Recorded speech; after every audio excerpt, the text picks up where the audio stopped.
Hey, are we live? Are we live? Is this on? How's it going, guys? Man, every time I start this up, I gotta like look at a bajillion things, make sure, make sure everything's firing off. Anyway, how's it going? It's Monday. We're all still trapped in our houses, I think. Okay, what are we doing? Okay, we're doing some inks, inkies. I got one done this morning. I got one done. We're gonna use a lot of weird speech today. I went and did and got one done. One of the pictures here. For the timeline update that I said I'd give to you guys last week. So this is for Galaxies in Peril, which should be in Kickstarter. In my mind, I think Kyle told me the start of next month. I'll update you guys and I'll post it on all my social stuff when it does go live if you're interested. It's a Dungeons and Dragons style game, but with superheroes. So right now we're just doing some pinups for the Kickstarter. And if you guys watched last week's streams, let's turn the inks off. We did all the line art for these 5 pinups that we have to do, and so we got here this morning. I wrapped up the inks, so there we go. We're gonna do this kind of thing for the remainder 4, and then we got coloring. I don't know if we'll do coloring today. These are due for tomorrow, so we'll see how far it goes. What else is there? There's that, and I need to start writing down like some update things. So we're gonna do streaming. I'm hoping anyway, Monday to Friday, chunks of time. So it could be 2 to 4 hours or 2 to 8 hours. Ideally in the morning before lunch or after lunch, we'll be streaming, and they're usually around 8 a.m. Eastern Standard Time. Okay, so for those of you that are interested, you want to come hang out while everybody's stuck at home, you guys want somebody to listen to in the background, or if you guys have any questions or anything like that, please. Also, if you do watch these and you had a question or anything, please jump it in the comment section, because I'm going back and there's not a lot of engagement on the streams after they've been recorded, but during the stream, obviously, there's lots of people that come in and go, and there's some cool questions. But if you're watching and you had a question, please dump it in the comments, and I'll address it in the next stream for you. What else? I think that's it. I think that's it. If anything else pops up, which I'm sure it will, I'll let you guys know. Did we save anything? Yeah, we'll save that. Okay. So, yeah. So here's a couple more updates. I've been listening back. I used to listen to Gary Vee. I don't know if anybody else listens to him. Highly recommended, especially if you're an entrepreneur or an artist, which most of you probably are. And he's been talking a lot about like what he does or what he's been kind of thinking during what's going on here. And not a lot of it applies, but some of it applies. And if you're an artist, hopefully you won't find this. Like if your job is in art, hopefully you won't follow my footsteps and be laid off or anything like that. But it could happen. And in preparation for that, he has some really cool ideas for audience building. And if you haven't been building an audience so far, you really need to be on that. This is a good example, sort of piggybacking on what we've already done on this channel, and just going from there. But he was talking about some things, and I want to start seeing if I can do them as well, which is, and I feel like I'm so old I don't know what the hell's going on anymore. But there's sites or something you can do where you can set up like a texting number. It's not your actual phone number, but it's just a number that gets sent to your phone. And it's another way to stay in communication with people. So instead of you guys just reaching out on Twitter or anything like that, some people just like to shoot a text from their phone. So I'm going to be looking into that. I also want to look into live streaming on Instagram. I'm assuming they'll be much shorter, but Instagram looks like a great place to start trying that out too. It's a great time to start experimenting with a lot of platforms and stuff. A lot of people are stuck at home. You know what I mean? And it's great as an artist. I'm going to try to do this myself, but I highly recommend all my friends that are watching this to give it a shot and see what happens. I have to imagine it's going to be some good stuff. I can't imagine anything's going to be like, damn, I shouldn't have done that. Because you never know what you're going to be releasing coming up. And not even like this year, but like 10 years from now, right? We've got to build that solid foundation. So we're going to be trying that. And I think that's it. Yeah. And I'll make a note to go down like a shopping list of all the updates we're doing. Okay, so process stuff. What we're doing here is, I don't know if you guys saw in the previous step. Let me just move these guys so you have a better idea what's going on. So these guys are drawn on their own layer. And what this lets me do is in Clip Studio or in Photoshop, you can kind of do this too. I have a layer. Let me just turn all my line art off so you can see it. Normally this is solid white. It looks something like that. It just blocks out the background. But this is a contour layer, and it allows us to stroke it, or what do they call it in Clip Studio? Border effect. And we can add a thickness to it. And what's cool about this is you can make it as thick or thin as you want, and it just starts pulling things to the foreground and all that kind of thing. So when I do all my line art, I just get that done, move on, get all the line art done for all these pictures, and then come back into here. Once we get ready for inking, and start going, okay, what forms are being pulled before we start slapping inks on it. It's just a quick way to kind of, get going faster. So even in the background here, we're going to just do that real quickly before we start adding areas of black. And I'm going to do something here with you guys that I don't normally do, but I think it's probably in my best interest to start. Here, I'm just drawing a thicker black line here, just because this line here should be over top, or should be the same thickness as these foreground characters. The things in the background, they don't really matter as much.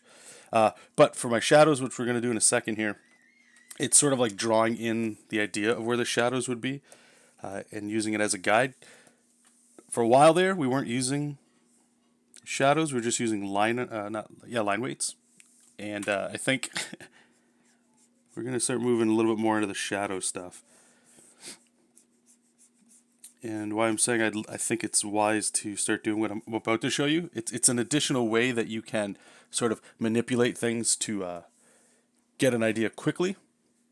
And we're going to show by example. I know I'm all over the place. You guys got to be used to it by now. Okay, I think this is good for inking. How does that? Yeah, that looks. I think we're good. Some of these lines, like these windowsills and stuff, I got an idea for like a cheat. Okay, so what I do here is I've got my lines folder, and this one we're going to rename. I just duplicate it, name it inks. I'm going to open it. In Clip Studio, you can do this really slick thing. I'll show you guys. I'm going to merge all my layers together. I'm going to turn off our ruler in case we need it for rendering. We got it. Now, when you merge stuff like this, let me just show you guys. When I fill it in, do you see how these guys are still white? Remember how I was moving them around? That can get troublesome. Clip Studio is amazing. It's got this thing. You go up to here, edit, convert brightness to opacity. I have my num lock, as you can see, as a hotkey. You just press that, and what it does is it just removes all the white from your drawing. Most of you probably know this, or you just draw and multiply on your line art layer. But see, now what's great about this is when you're inking underneath things, there's no white over top, if that makes sense.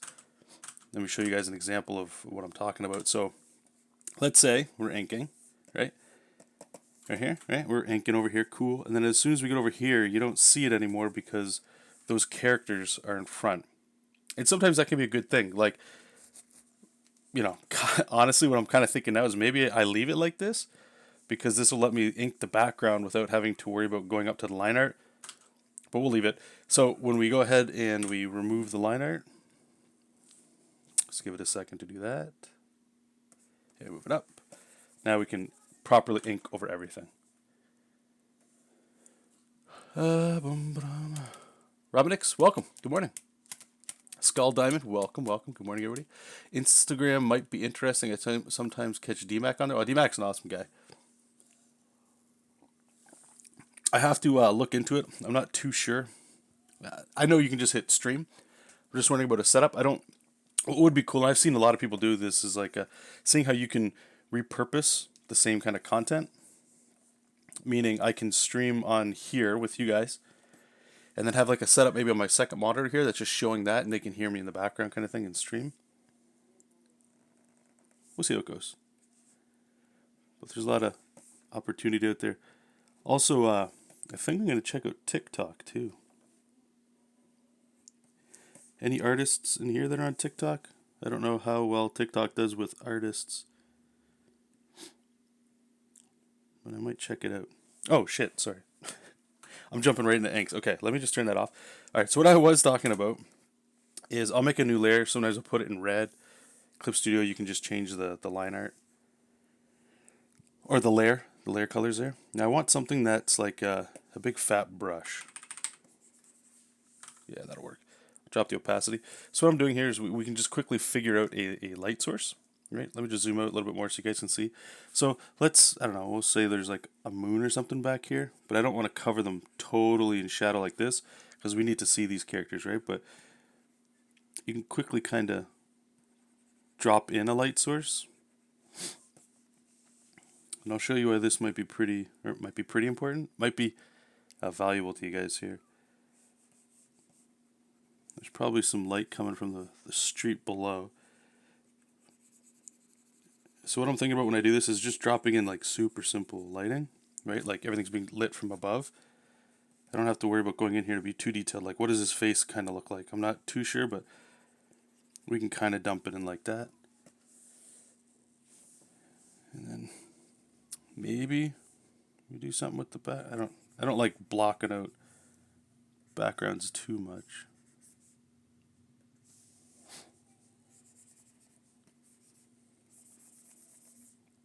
Some composition here maybe. Put some silhouettes of some buildings or something over here. Actually, that might work. Let's try that out. Oops.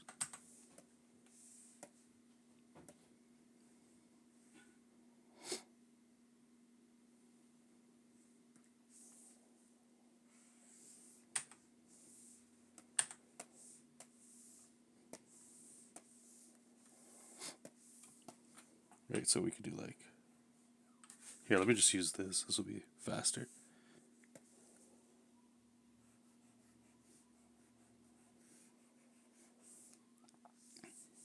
Right, so we could have that, and then this is how easy it is, right? We turn that off, make a new layer. Make it red, drop the opacity. Now we can kind of figure out, okay, well, maybe if we have the lighting coming from the top, like everything's underlit, right? And again, the real powerful thing for this, and this is why I feel like I should start doing this again. Because normally I instinctively just go in there and start inking, and I'll figure it out as I go. But I think this makes a lot of sense because as you can hopefully see how quickly you can fiddle with stuff and get a different feel before actually committing any kind of time to it. We're not looking for real, like, specific, this is how it would look just yet.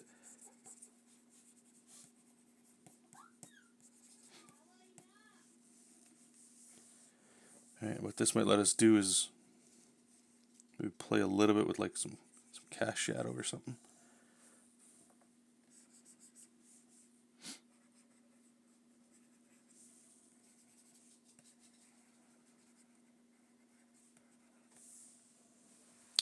Alright, so we can just quickly go back and forth and see.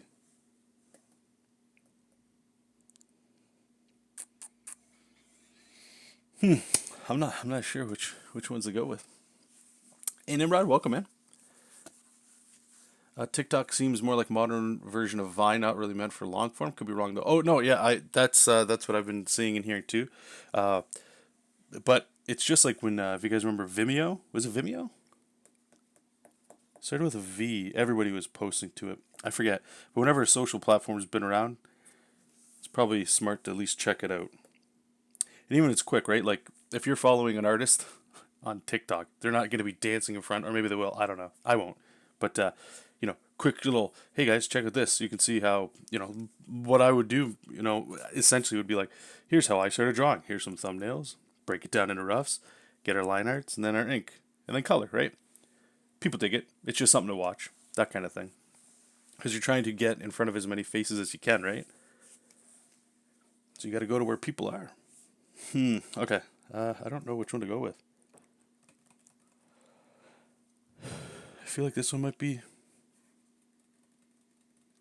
good. We could put a moon in there, get a light source. This one, I think what I like about this one is it feels a little bit more like a Batman kind of thing. And in the future drawings we're going to be doing in the group of 5 here, I think most people are going to have, or most images are going to have a traditional light source. Yeah, let's go with this one. Okay, so what we'll do here then is we're just going to drop the... actually, here. We're going to even go one more step forward here. So we're going to merge everything together. Actually, you know what? If you use Windows, there's this cool tool called Snip and Sketch. Comes with Windows. Hit new. I'm just going to drag it. Makes a little screenshot. Just like that. And I will save this.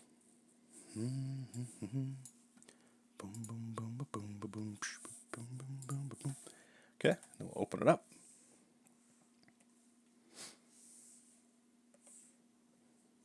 Where are you? There. And we can just put it over to the side. Now we got our reference of where our lighting should be. Just like that. It's magic. Alright, let's get our inking. And then we'll give ourselves a little bit more room. Cool. Alright, what this also lets us do is kind of know where our line weights are going. I still like to put the line weights on everything. I just feel like it's part of the process. But if I know the lighting is coming this way, everything up here would be more thicker as opposed to down here. So we'll like render up over here and stuff.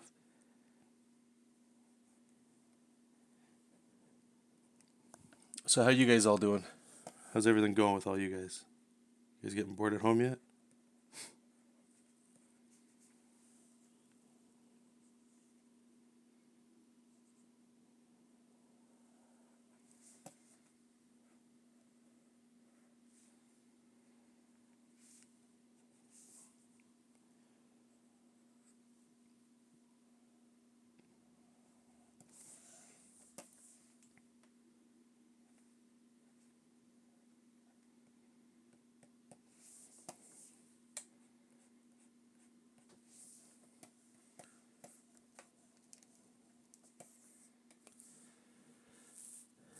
John, I meant to say, I don't know if I would go to bed. 12:13 a.m. Man, I feel like every time you're in here,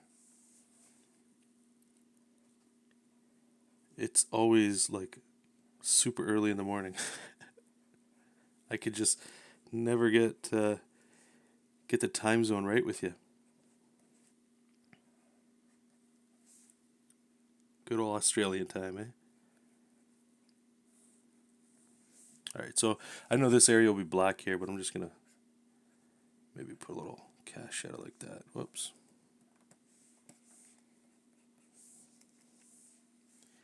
We can add like a little bit of rendering to that later.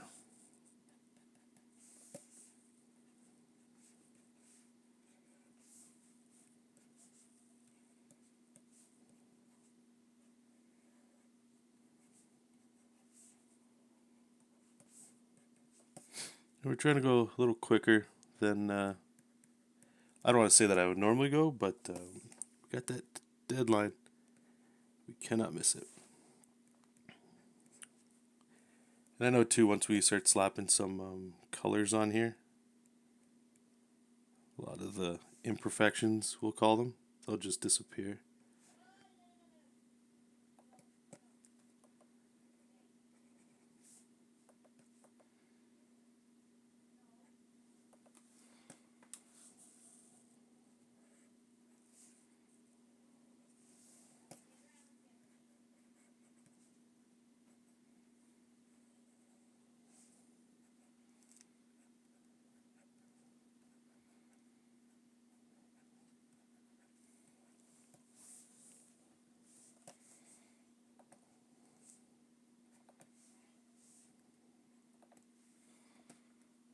Actually, what if we put all this in black? Oops.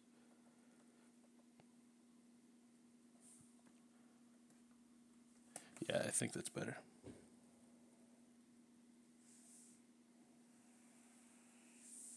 Just to give it a little bit of different shape here.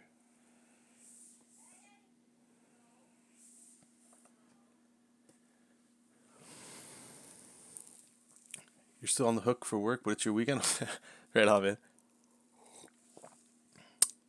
I haven't gone to bed. Man, it's funny. Normally, I obviously never stream this early. I think the last time we used to stream this early was when I was working retail, and I'd get up early to draw before going to like the 5 a.m. start, or not 5 a.m., 5 p.m. starts or noon shifts. So a lot of you cats I haven't seen in a long time, especially anybody in the UK.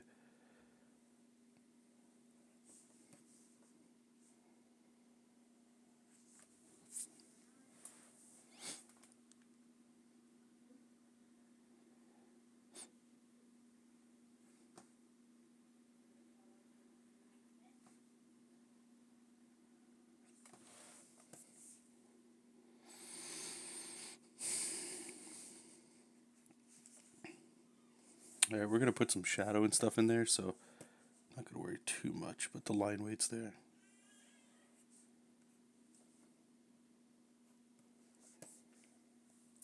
How's it look? Yeah. Okay, let's get this guy going.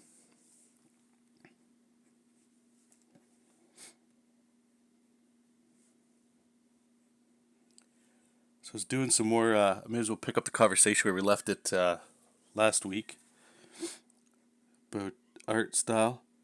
And thank you to everybody that was in on that conversation. And it's given even more food for thought. And for those of you that were or are in the same boat as I am, thanks for sharing and all that cool stuff. It was a lot of fun going down that rabbit hole. I think I enjoy talking about it more than actually making a decision on anything. It's fun. Just fun hearing things. And I was saying too, one of the cool things, and for those of you that are in here or watching later, and you're an artist of any skill level, I highly recommend streaming. And I've said it before. But what's cool about it is you never know who's going to pop in. You might only get one person, you might get 100, right? But people drop in such... They can, I'll say. It goes both ways. I've seen people post some, like, why are you here kind of stuff, but some very interesting stuff. And I was reading some articles some of you sent, and it's just great. But I was doing a little bit of, we'll call it soul searching. It's not. But thinking of this style stuff some more. And I was reading stuff, and Gary Vee, I talked about him right off the top. One of the things I like about that guy is his ability to make you consider things. I've talked to some people that just don't like him for whatever reasons, whether it's just, they think he's dated, or I don't even care the reasons why. If you don't like him, that's fine. But especially now, and I thought it'd be interesting from somebody in his position, or just people in the position we're all in, especially him in this case here, what I'm about to say once I stop rambling, of how can somebody that does all these things travel so much? What is he doing during all this? While we wait, while we're all kind of sitting around waiting to see what happens at all. But anyway, just hearing him talk he has a show.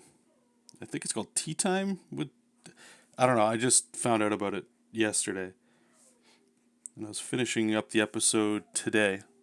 And it was some more food for thought, which was great. Basically, people would call in, and he was just, for 2 hours, talking to normies and randoms, like us. Which is cool. And a lot of people he was asking, like, why aren't you making the content or whatever it is that you like to do the way you want to do it? What is it, yourself getting in the way? Is it? And surprisingly, and I just thought it was funny. That's why I'm bringing this up. It's like people were kind of talking literally the way we were talking. Like, I had a couple of people, I won't name them, but you know who you are, were messaging me, and I will get back to you about that debate we were kind of talking about of, I don't want to say art quality. I don't know the right way of saying it or the right wording to use, but for bluntness, we'll call it art quality over quantity. Some of us work really fast, most of us don't. So we all like looking at really pretty art, especially if you come from the comics of like Image and the 90s and 80s, where things are starting to get really detailed and all that rendering and all that stuff, and it's really cool to look at. But for most of us, it takes a long time. And if you're making your own stuff, right, like that's just one process of it, of drawing it. That was hard to get out. That's not even including coloring and, inking if you pencil, all that kind of stuff, right? And where he was going, it was great because it was right where we were talking, which was like, where's this coming from? Where are you getting that? Who's telling you that? Is it yourself? Are you afraid to put things out because it's not through your filter of what you would consider quality to be? When really we should only be worrying about content. And I love one of his phrases before, like a lot of us artists anyway, we all have ideas, but ideas are shit. Ideas are free. Ideas are, they're cool, but it's not the thing. Like, nobody cares about ideas because they're in your head. It needs to become something for it to even matter. So you could have a whole bunch of ideas, but if you have never actually do anything with them, then they're a waste. I forget the exact word he used. He may have said a waste of time. Man, that's the good stuff. That's the stuff we want to hear. And that's why I like him, He just challenges you creatively. Or at least me. And how it tied into the style thing, right, is the conversations we were having was if you had a simpler style that you might not consider like an editorial style, or I think a lot of people, I don't know as much anymore, but I know they're out there. That's fine. Marvel, DC, I'll call them current mainstream comics, right? A lot of people, myself included, think that you have to have a certain look. I would still argue you do. Some people would argue against that. That why are you doing that if one of the things you want to do is make your own kind of thing? Why are you worrying about necessarily not just how it looks, but why it needs to look a certain way? Right, and remember that we were talking about like, let's say Mickey Mouse and Greg Capullo. I still remember that, and I guess it's more in line of like, what is it you want to do? Do you want to just make cool art, or do you want to just tell a lot of stories? What is it you want to do? Not that you can't do both. And one of the cool things, and I know that sounds weird to say, one of the cool things about the virus keeping a lot of people home, especially creatives, is this could be that chance that a lot of us were kind of putting off to actually do something. Like if you wanted to try going freelance, and I realize business isn't the way it used to be currently. People are holding on to money and all that, but a lot of us might not have wanted to or tried to go full time into that craft or go into that world out of fear and stuff. And now there's like no excuse, especially if you're stuck at home. You could start using this as a good opportunity to give it a shot. And that all rounded it back again to that style thing. The dreaded style. Because at the end of the day, all those ideas in your head, I know I got a whole bunch, they're never, ever going to get done. Not only if we just make the time to do it, but for me anyway, it's the way in which I draw. Like this one, this look we have here, I think is a little bit more safe, more Marvel DC, I would call it. Like this is how I would approach sending them. I might do a little bit more rendering and all that, even though that's not what this is. But when I was approached to do this, that was sort of like where I wanted to go with it. So I kind of put myself into this. So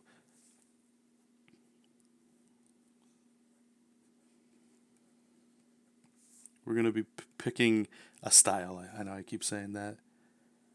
That we're going to do Godslayer in. And then we're going to try the crowdfunding thing and see how it goes. And it's weird too. It's like I would say I waited a long time to even dip my toes into the crowdfunding stuff. And a lot of you have tried to push me to get it done. And I appreciate that. there's a lot of fear on my part for not doing it, and now there's like no excuse. It's fear everywhere you go, kind of. So you may as well do something, right?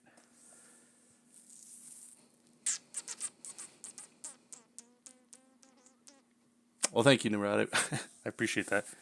Maybe we need to add more drama into here, eh?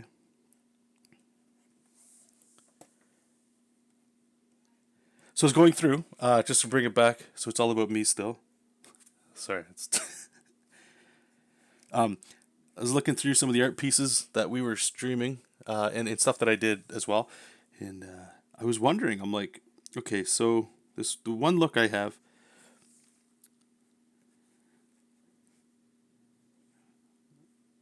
it comes down to this. The Kirby squiggles and the big fat shapes, nonsensical design, like there's something about it that's just beautiful to me. And I like incorporating it because it challenges me mentally to look at something and to appreciate it differently and to approach it differently too. I'll bring something up in a second. Actually, here, I know my memory sucks, so let me just open this up and I'll show you what I'm talking about here. I think it was for our good friend Euro. Yeah, this guy here. So this was me as a dwarf for his D&D campaign. Let me just move this over here so you can see some layers. I apologize, some of it's been cut off. So this is the line art here, right? Let me just turn off the inks so you guys just get the boom, boom, boom. Okay, so I guess I inked everything at the same time. Cool. All right, so one of the things that I like this for a lot of different reasons. Arguably, and I've heard people say whatever, whether they like it or not. But the thing I miss, because when I draw with this style here, let me just show you guys. I have a brush. Where are you?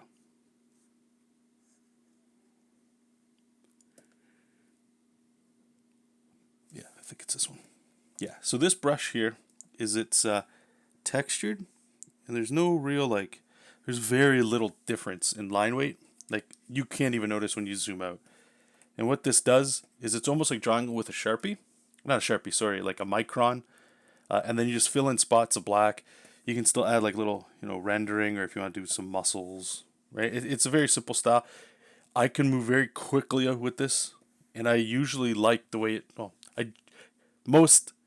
most of the time I like the result that it yields, especially once color goes on there. One of the things, well, two things that bother me about it, I guess, if I was to be critical and think of like a weakness to it, is when you look at this, I think it can be a little bit hard to separate form. So this arm is in front. Since I'm just using like a single weight, ideally what you would do, right, and you'll learn about this with any foreshortening, right, is you just go ahead and you add like a thicker line on whatever's in front, right? And now that arm pops a bit more, right? And so I was thinking, like, well, maybe that's all I need to do, just add little flavors to this, and then we could start getting somewhere. Then it's not really too much different than what I'm already doing. Another thing that I don't get is like the Kirby stuff and I always call it Kirby just because like that's what I see and I like, right? Like you get the fat and then like the squiggly, that kind of stuff. Or when it's an arm, right, you can get the shadow. You can get some cool like this kind of feel to it. So I'm trying to think. Maybe there's a mix that we can do, right? Like maybe there's something. Maybe there's something in there, because the other look is, and I call it more like just me trying to riff off Jack Kirby and Bruce Timm with a little myself, is it'll start looking like, and we're always going back to old artwork, eh? Where was it? This one I like too. And there's a lot of energy, and the thing is, since I'm stealing in a lot of ways, a lot of the ideas that Kirby was already able to come up with. And Bruce Timm, I suppose there's a little bit in here. A lot of that language has already been done, but it's very quick, and that's what I like. But there's a difference between this and that. This one and this one. And I can appreciate what people like more than the other. I'm trying not to even though last week we were talking about it, I'm trying not to put much thought into it, because right now is a great time for all of us to be drawing, and you don't really need to care too much about what other people are saying. Definitely listen. But there's an experimental time, especially if you're creative right now. I think at the end of all this, there's going to be a pretty big, I won't say explosion, but a lot of creatives that are going to come out of here on top, and it's going to be good.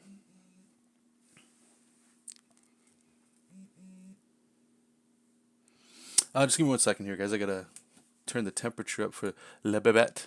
1 second.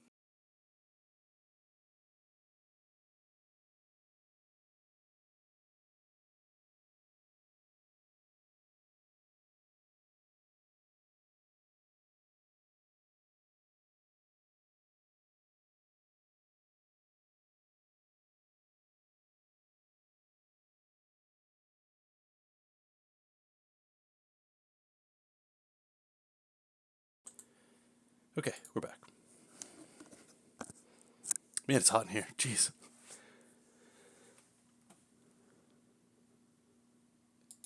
Yeah, no problem, man. No, I agree with you. I agree with you, dude. So yeah. Anyway, I should get back to drawing, and this is the thing I realize what I've been doing, even the last stream, and we're doing it right now. Is like, since I get to stream with you guys, I get to sort of let you guys be my mental distraction. I could do my internal ramblings and put it out there for you guys to chew up, and sometimes some of you spit it back out at me and it gives me something to chew on myself. But so this is where we're at right now. I'm going still back and forth. I don't want to say it's anything new. I'd say this has been going on for since November or December last year. It's almost been 6 months, and it just highlights to me again that it's excuses that I'm giving myself, right? Because at the end of it, it's still really all that matters is creating an output. Output is the most important. It always has been. It's just very easy to come up with excuses as to why you're not doing something. Okay, so the inking, like I said, so we got our line weights here. Just turn it off so you guys can see. So that's where we're at. Line weights are generally pretty quick. It just gives it the actual flavor that we're going to need. Also, I get yeah, and that's the part I'm not trying to do, but I know it definitely comes across is showing off my artwork. Skeezy. Okay, so we got 2 stages left here that we're going to do. So make a new layer. I'm bringing out I got some of these brush pens and stuff, but if I go on a monochrome layer, and I think we use brush pen. Give me 1 second. I use monochrome because here, let me put it on color so you guys can see. These brushes, is it the extra dry? Something, you see how it's gray? That's cool when you're trying to make things look as they should, but when you put it on monochrome, you can give it like some texture, and that's all I want is the texture. I think that's what we want. Okay. And what we're going to do with this brush is this is how we're going to put in our spot blacks. Yeah, that's what we're going to do. Let me move this over here. And again, we're using the reference we have over there. Is that showing up on your guys' screen? It should. Let me just see how the stream's coming. Yeah. You're good. Just using it as a guide. We're not tied to it. But sometimes we can do like things like this where I know these are going to be solid black. We can just knock in those solid shapes. But what's cool about this little brush here is I can kind of hack in some shapes. It can be a little rough with this one too. It's okay. It gives it some texture.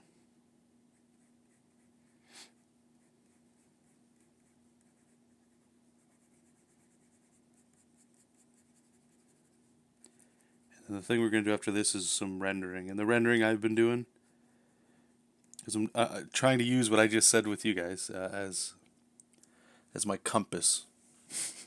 Is less thinking, just output. Right. If we open up what I was doing earlier, I'll show you. It's like this kind of rendering right here is what I'm doing.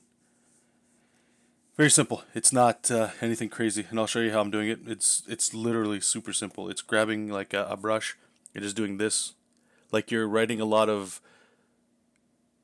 what is it? Is it no cursive? Yeah, cursive. Letter I's connected, and sometimes you can go a little bit longer, but it's pretty simple. What's that? Hey, I love it. Welcome. Thanks, man. If you weren't needing to hit that deadline, I'd say show off more. Thanks, man. If you want, you can watch the streams last week.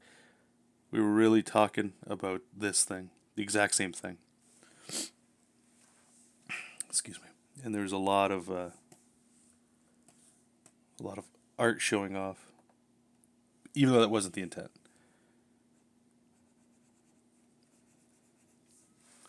All right, what we're gonna do here is we're gonna try something spicy. And just sort of feel where these shadows would be. Do something like that. Make sure we cut off some of these shapes. We'll just fill it in black. I'm just gonna come back in with a little bit of white. Just get some of those wrinkles in here.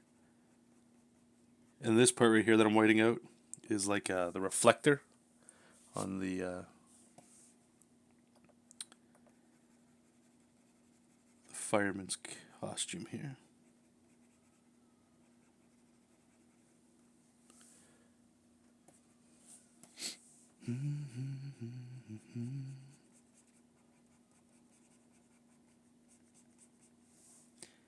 And even the again, we'll keep talking about style. If you guys also, I should say, if you guys have anything you want to talk about or questions, I know some people in here and kind of see some of the viewers that are here. You guys are new, so you might not have been here before, but the stream is very much for you guys as it is for me. This just helps distract me from the work, I suppose. If you guys have any comments or questions or needed help with anything, please jam them in the chat. If there's anything you guys wanted to talk about, feel free. So even though I've been talking about speed so that I can start hammering out ideas quicker too, I've been keeping a note of how long these pinups are taking. And I also, that's another reason why I'm streaming a lot of this as well, or double duty I should say with the streams, is I'm able to see how long things take and kind of go back and subtract all the time where I'm just like, as you're saying, showing off artwork or doing non-work related, project related art, to see how long this stuff actually takes, because it might be fast enough.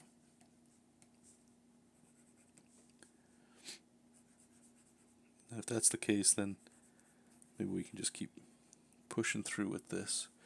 And this style here that I'm inking in, it's very, as you can see, it's very rough and loose. A lot of open areas here. I just think it adds, like I dig it. I think it adds a little extra texture to it. And once we get into the coloring, a lot of that will get covered up anyway.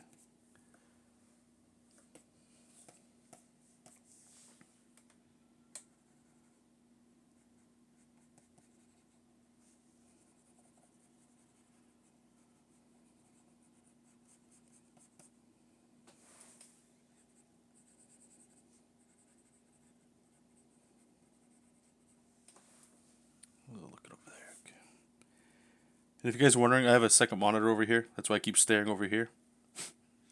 Your guys' chat's there, but I've also got a second window. So it's kind of looking like on the right here, so I can just look and see how a lot of the shadows are coming in, to see if it's like a squinted view. It's a quick way to just see if my shadows are helping, or if it's too much, meaning like you can get in there and really start rendering and stuff, but when you zoom out you can lose a lot of that detail, and I'm trying to get less detail, right? I'm just trying to put important detail, so this sort of just helps keep me in check, because it's very easy to just get distracted and noodle, and noodling is not what we want to be doing. John, I love this use of multicolors in the penciling stage. Thanks, man. I'm trying to find more video that you do and other dudes who use that. I think Will Robson was using it. I don't know if he still uses it. I still got to reach out to Will because we were gonna do a scribble chat. Now that I've got some free time to do some work, so I gotta look. Like I said, I gotta ask him, see if he's got some free time, and we'll see what we can do. I do have one video you could look for. It's an older one. It was when I was doing the standard. I was showing how you could kind of use what I'm doing here. But on the right here, you see like this is loose, big fat, like almost like you had a Sharpie, right? You could do it with a highlighter if you do it with traditional mediums. But the video I have, what I was doing is I'd be a little bit more tighter with that, and then I would carve out shapes. So an example would be, let's say this guy's leg. I wouldn't do like this scribbly method. I would, draw a straight line, a lot of triangles, do something like this, and you'll see, to me, like it looks cool, like you get like a nice sharp line. This is how I used to draw. Most of you guys know. I still do this from time to time. It's almost like cutting in or using a lasso to do shadows. It's quick. You can get some stuff, so long as you know where light should fall. It'll help you out. But like the current thing I'm doing specifically, I don't think I have a video on it, but that's okay. If you have any questions, I can try to address them as we're doing it. Robin X, so you said this character here is called the Fireman? This one is called, I always get the names wrong. It's not the Guardian. No, yeah, I believe it's the Guardian. It's a female, but the fireman's outfit hides the sex. I don't know the importance of that, to be honest with you, but that's just part of the character description. I think John has a video where he inks a fireman. It's the same character, yeah. So those of you that don't know what's going on here, so the first version of this was, I should really get this out while I'm drawing it. It's actually right here. 1 second. Sorry, Zelda. Go back to your nap.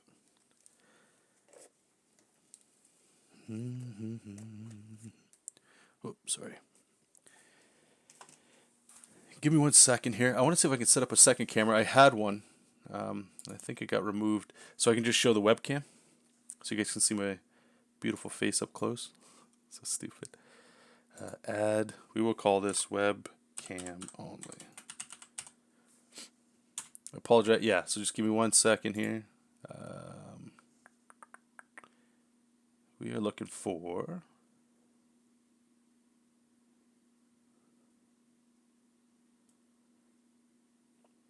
video capture device.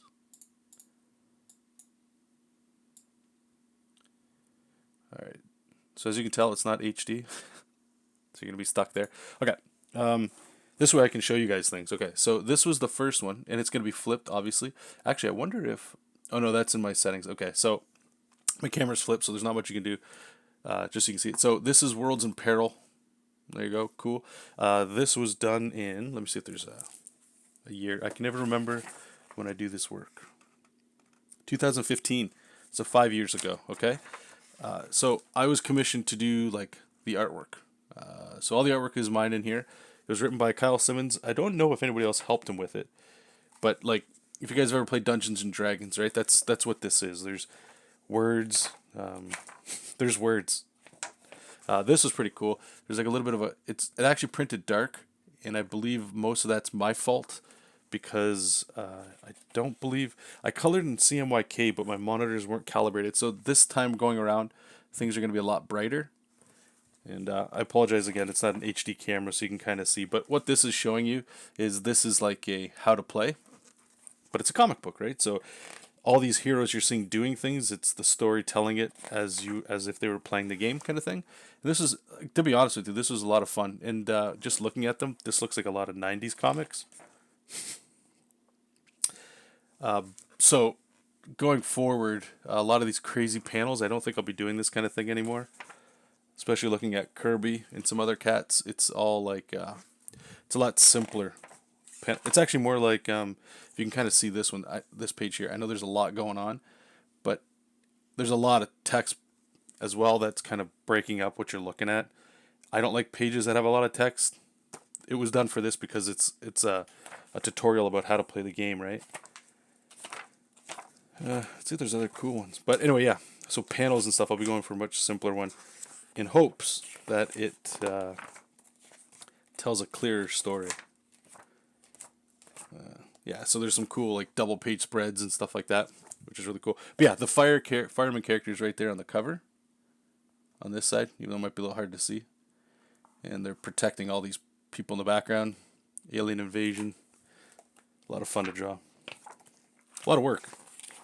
That's for sure. But anyway, okay, so this was this. Now Kyle has asked me to do the Kickstarter coming out is it's not Worlds in Peril, it's Galaxies in Peril. So we're going to do some cool stuff. In the cover, we have a celestial looking character.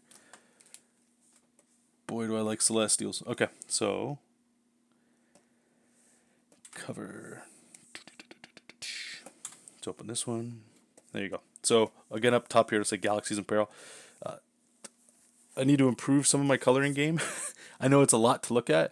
It got approved, and I'm not saying I snuck it through, but it got approved, which I was happy about.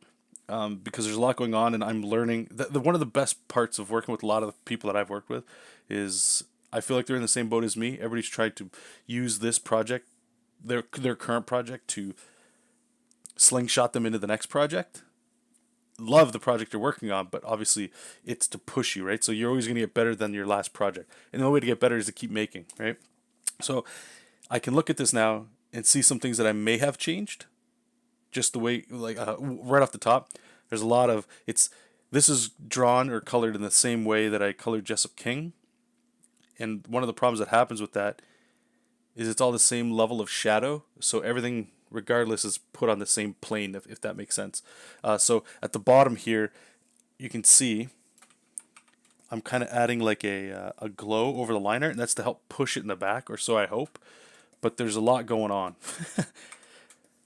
On the flip side, and I mean, this could be the argument for, not taking constructive criticism, but I like over-the-top artwork. I like a lot of things where you look at and you just, hopefully the thing you got when you looked at this was like, okay, Jesus, right? Like there's a lot going on, but it's in an exciting way. Like it's something that's not, I don't want to say super clean, but it's not something you look at and you're like, I don't know how to describe it. Like I like a lot of Asian artwork. Video games, like I've told you guys a billion times, are what got me into drawing. That's what I like. Comics are a fun way to express drawing, but comics weren't the thing and still aren't the thing that get me excited to draw. It's usually video games.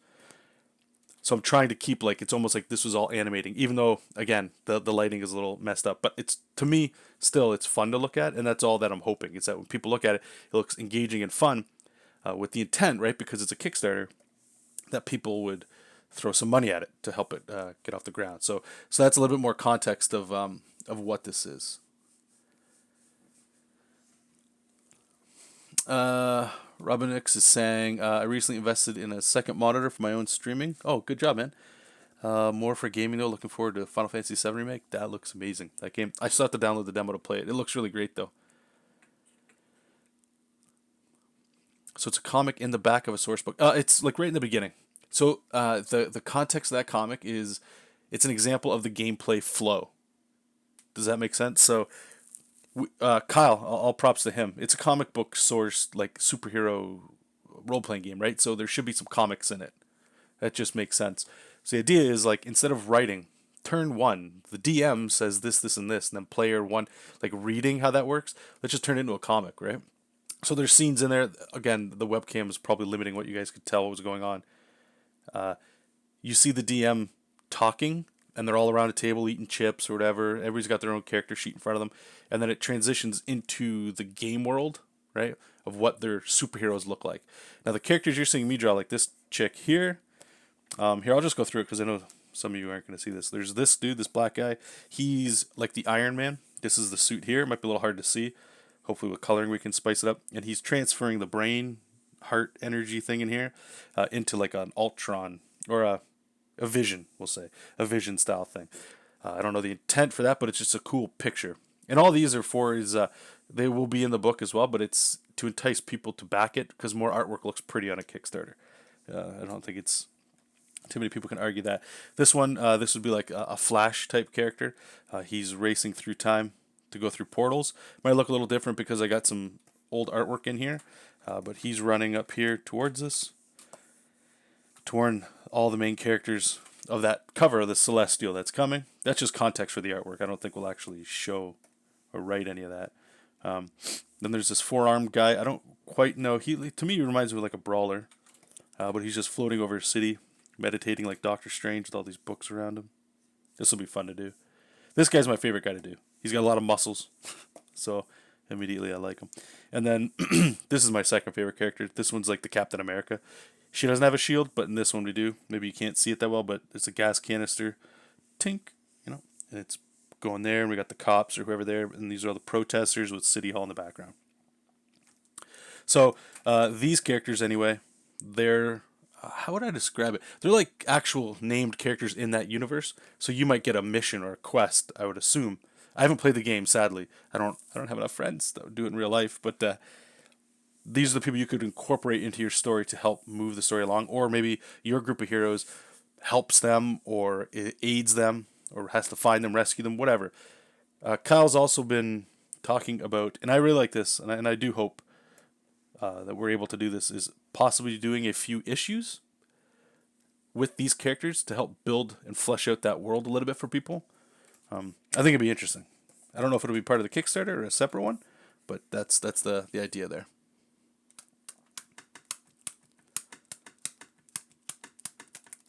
Draggy K, thank you. I do appreciate that. Thank you for popping in. I collected a few source books, Champions and what is that? Mutants and Masterminds. Wait, I did work for Mutants and Masterminds. Actually, hold up. Give me a second. Mutants and Masterminds. I haven't heard that in a while, but I'm pretty sure I did stuff for that too. Commissions.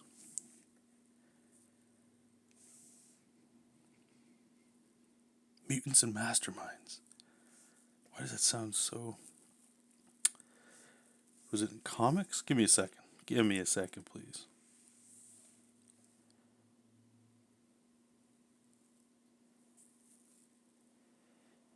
Mutants and Masterminds.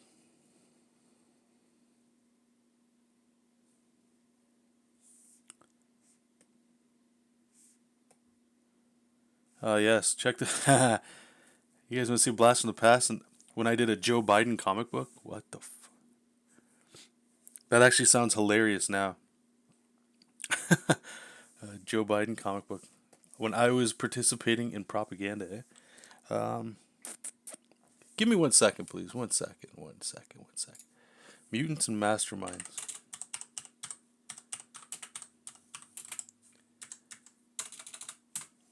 Hold on, because I know I did work for this.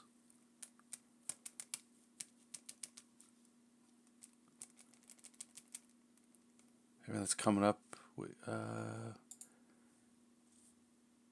Oh, okay. Now I know exactly what it is I did. I don't know if you'll believe me or not. If I can't find it, then I guess whatever. But I did like. Clearly, they've kept on making books, but I did all the character designs. If I remember this right, because I remember looking at some of these characters, I'm like, yeah, it's ultramarine. There's like a tarantula dude, a hawk guy. Yeah. Okay, yeah. Okay. So let me bring this over here, because this is I remember. I designed these dudes. That's why it sounds familiar. Like this guy, this T-Rex with the brain. I made him. I made that guy. I don't know any of their names. They're just that guy and this dude. They have to be on my computer. Yeah, I made this wolf dude. I made all these guys.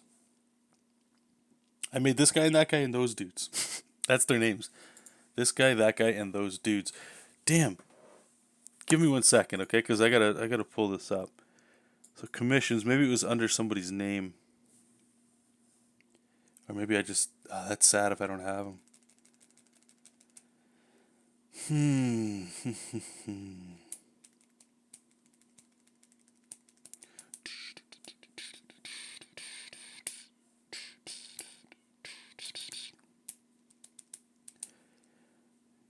That bums me out. Yeah, maybe.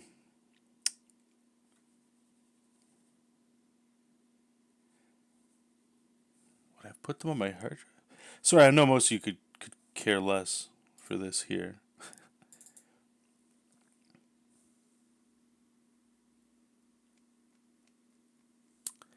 Please bear with me, guys. This is just me going for a little blast in the past here. Actually, here, look. Okay, I have an art book. No, no, no, no, no, no, no, no, no. I have an art book, and I'm pretty sure I have artwork in there open. All right, let's see. We're gonna go through this. I don't even know if you guys can still buy this. I know some of you have it. Hey, look at it. This is the old way we used to draw, eh? With all this friggin' rendering. Okay, contents. What do we got here? Covers and illustrations, comic art. We want 105. Okay, get ready to throw up here, guys. 105. Okay, this is all old comics.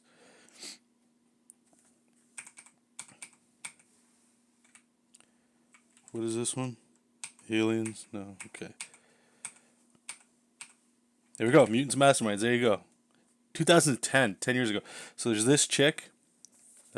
This is when I was doing so I had to do character designs like the traditional way I would do them, and then I had to do like a rendered tight one. No, don't worry about it, man. It's fine. I actually forgot all about this, so thank you. So there's her. I don't know if I included all the ones. There's this chick, and I don't know their names. Rat Pack. I remember this guy. See, there it is. He looks. The other guy drew him cooler, but this is the T Rex with the brain. Right there. This guy was a lot of fun. Gotta have your Iron Man, right? Some rock guy. There's the hawk dude. Or what bird is he? Is he a robin? Or a raven or something like that? This guy's, I know he's a thief or a bad guy. It's like Mr. Fantastic, but I'm glad I don't draw like this anymore. This is so boring to look at. You gotta have your Ryu. And there's our fast guy. I like the look of this fast guy more than the newer one I did, that's for sure. A rip-off of Doctor Strange. Some samurai looking dude. See, there's that alien guy with the X on his chest. I remember him. Oh, there we go. Mighty Mustache before he turned into JESOP King. Oh my god. Guys, we're going for a blast in the past with these.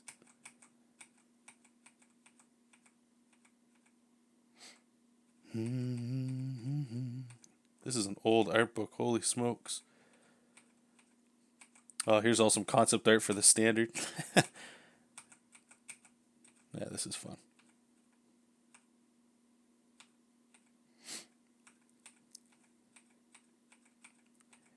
And thank you everybody that bought this back in the day, man. Jeez.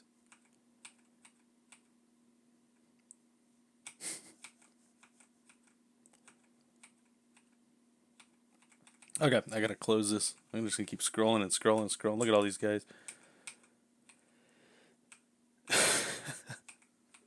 This is cool. Get out of here, John. Get out of here. Get out of here. Get out of here.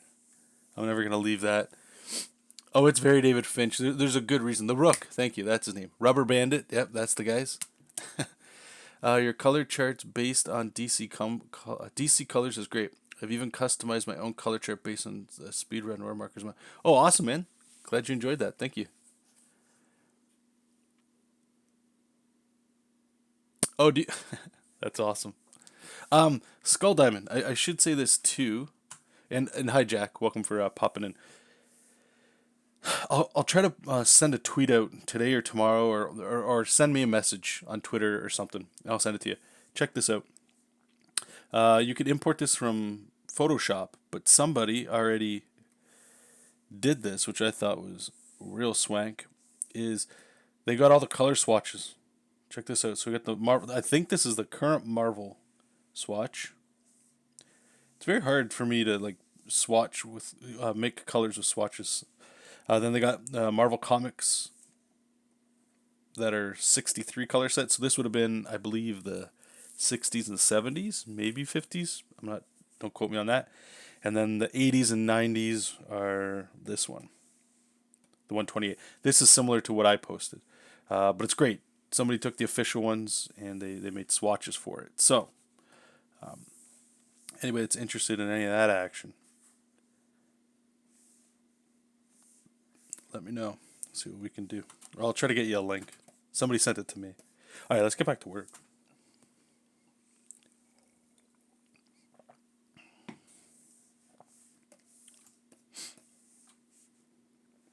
I'm going to try something here. Use my magic wand. Let's expand the selection by 1. Just so I can ink inside here without the worry of spilling over into the hand.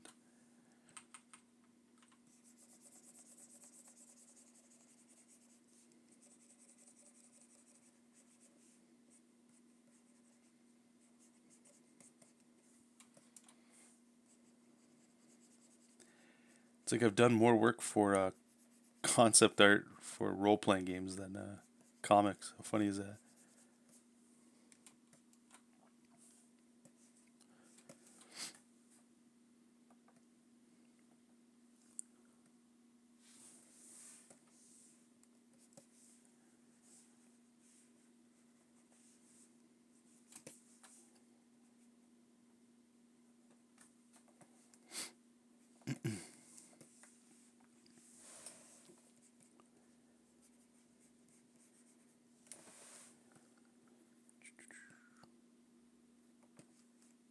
Mutants and masterminds. Jeez. It's been a while, man. I haven't heard that in a long time.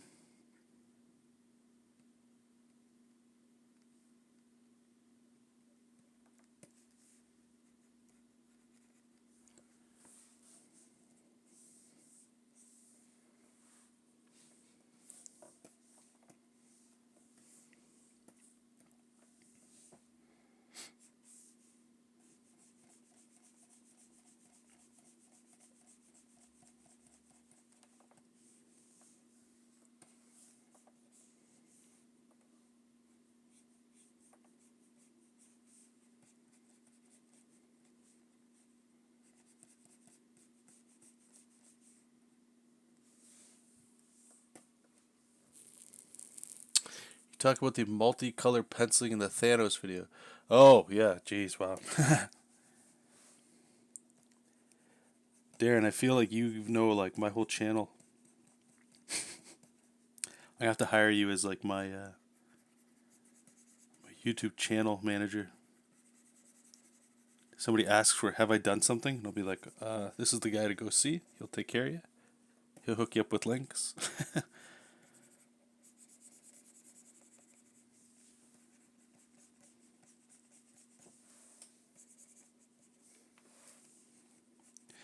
So this here, this for those curious at all, Ryan Otley, if I can say his name right. Thankfully, has been posting a lot of process stuff.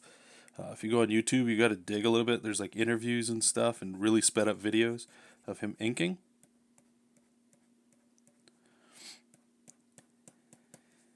And I watched a whole bunch of those just to see how he does it, because it's one thing to have somebody else ink you, but when you can ink your own stuff, and you know, if you like what they're doing, if you're lucky, well, we're fortunate in this day and age with the internet that a lot of creatives, and you should all be doing it too. Doesn't matter how you draw, but posting online, you drawing. A lot of people like process, right? A lot of people like watching people draw.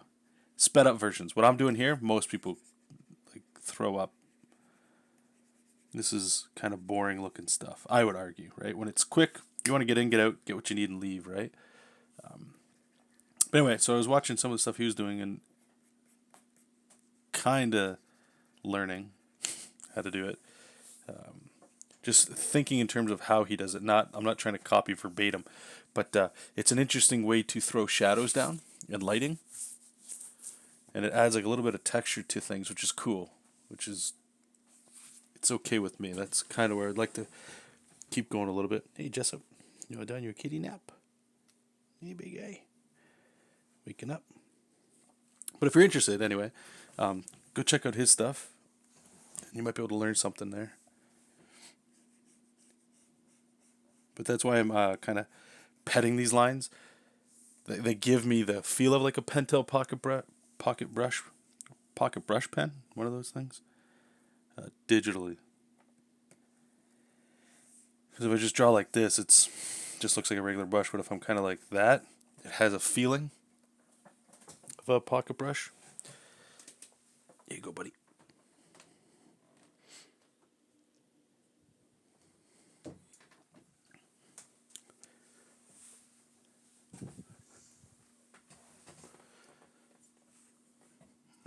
I gotta get some water here too. What was really neat is that I actually got to play some games of Mutants and Masterminds. Oh, was it? How was it? Really fun, even if it was new. Okay. I haven't played a good, well, not a good, but a tabletop RPGs in, good God, a long time. It's been a long while.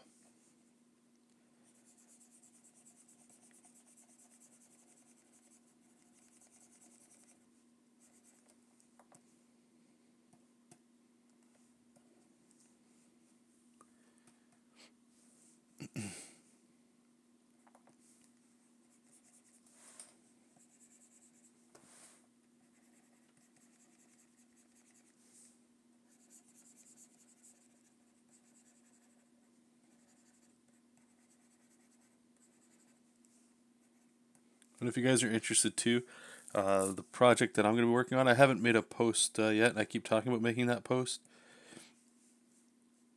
on my Patreon for those that are interested.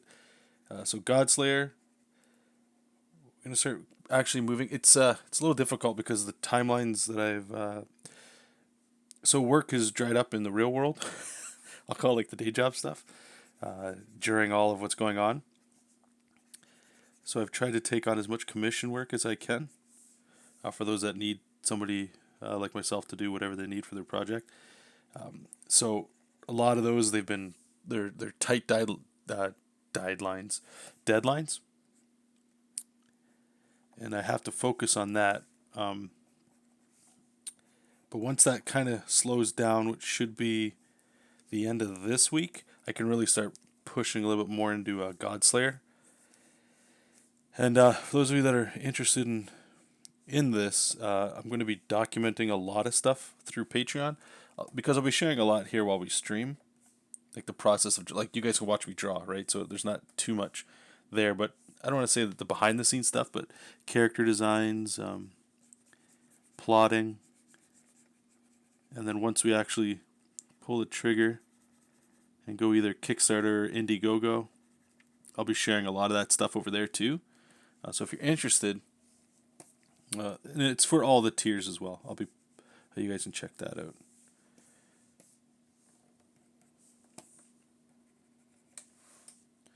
All right, let's get some areas of black in here just to make it look like there's some volume going on in here. So when we do the line art stage, like you guys saw that we started with this, once you work like that and then you start slapping inks like this, it tends to move pretty quick because all the decisions were sort of already made for you.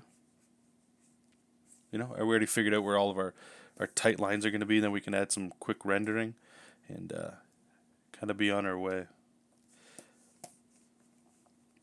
Alright, so we're going to put some shadows on this side too, just to really reinforce where that light source is coming from.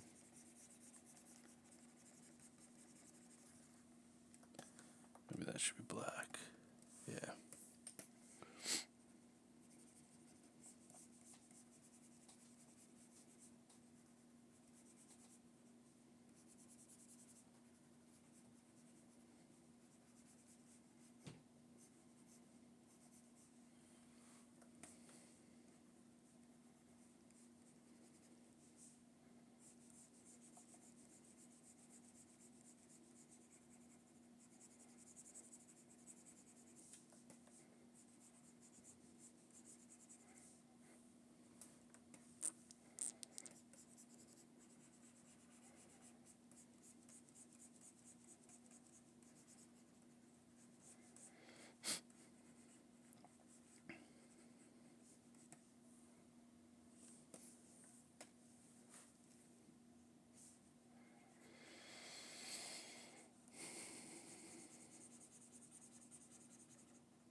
How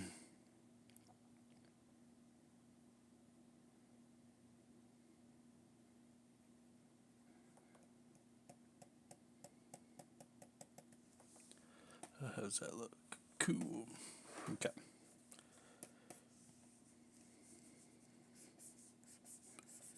Good old leather jackets, eh?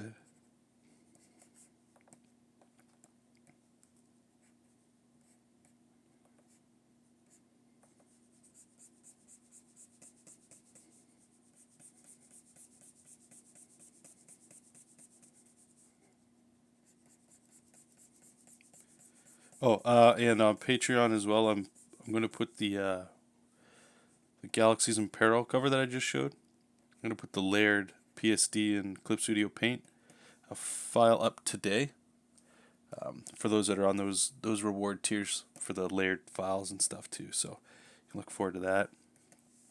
Click around. Let's put a little Kirby in here. Why not?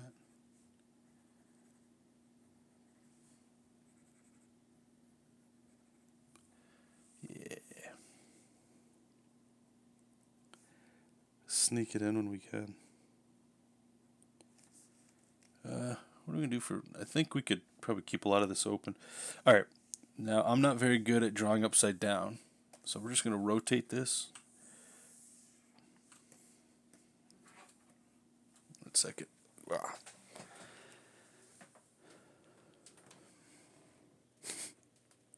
You want back in? Here. You want to sit over here, buddy? Zelda's over there. Come on. Here, come over here. Over here, Papa. Yeah, man. Yeah, man. Move your butt. There you go. You're sitting there. Zelda's up there. I'm going to be here, okay? Follow me on Twitter. Thank you. Appreciate that. Alright, so now we can just sort of think about this, drawing it from the bottom.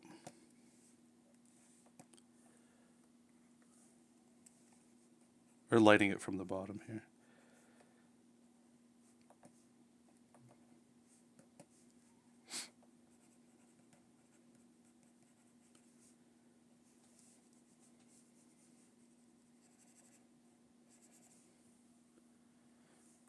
Now, get rid of that. Alright, we're going to keep this, I guess, pretty simple. I don't want to add too much shading to a face. It's one thing I found, if you don't do it well, you start really muddying up a face with rendering and shadows, and it just starts looking wacky town. Alright, let's fix that. Okay, I think we're done. I don't want to spend too much time with those guys. Alright, we're going to do the background shadows, and then we're going to do the rendering on here. The super fast rendering. Let's put that there. I'm going to close this. We're not going to need that anymore. Alright, so one thing we could do is we can... anything that's on a side, we can make it black. That's a very easy way to do shading, meaning, here, let me show you. So any right side of a building like this, right, you just start filling it in black, just like that, and it just gives us like a quick sort of read on a building, you know what I mean? Yeah, screw it. Let's do it. You just drag this paintbrush over stuff, make some buildings look like the lights are off.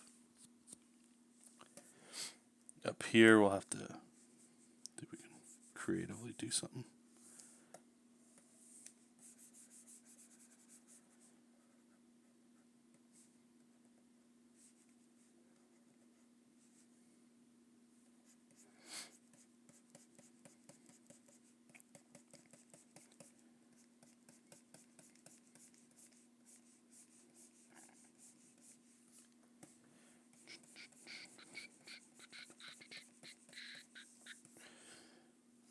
Alright, let's get a micron going here.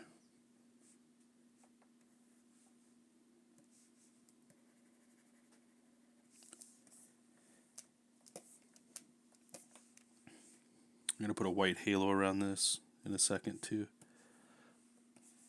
So you see what I'm saying? Like, it's very gross way of throwing down some lighting. Put some color back there. Now where it gets super tricky is right here, where we've got like this character part of this scene that's going on.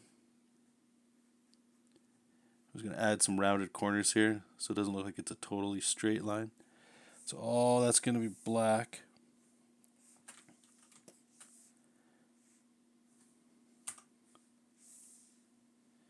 Let's get the line. Think about there. And like I say, this halo I'm talking about, we're going to have to, you'll see it in a second. Because this guy's going to get lost in all this darkness. We don't want that.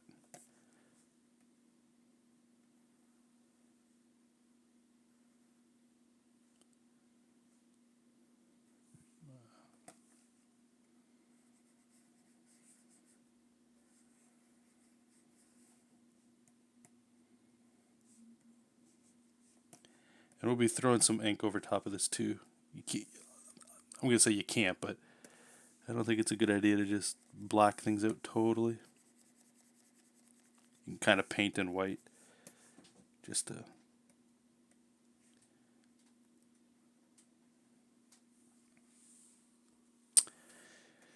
Jessup, what are you doing, buddy? You want back out? Or do you want this chair? Is this the only thing you want? Here. Come on up. There you go. Okay. You're going in. You're going under, buddy. There you go. Have fun. Okay, so we'll do that. Yep, the cat. Jessup the cat. Alright, so one little trick we can do is we're going to select. Oops. Just add a little bit of depth to these windows. Sometimes this works a little bit better than other times. Okay, so we're going to fill it with black. And then we're going to move the selection down a bit. Then just hit delete. So it kind of staggers it a bit. You see what I'm saying? You understand? We can actually do that to like a lot of things here. Yeah, we'll do that, we'll do this, do that, this.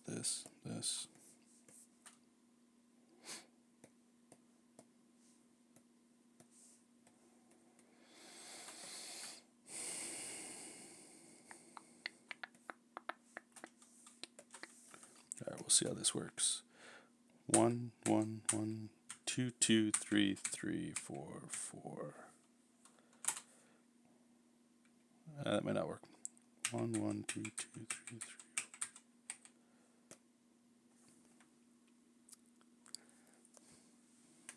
Maybe. That would be an...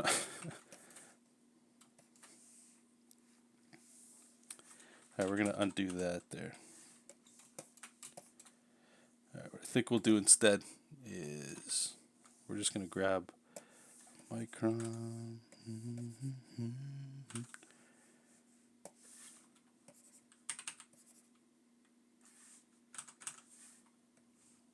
We'll just do this the old school way.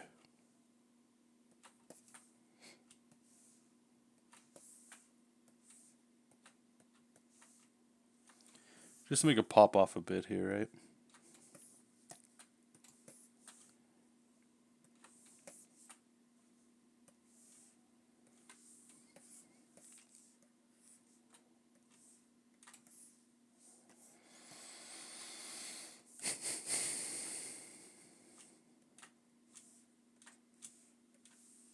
How's that?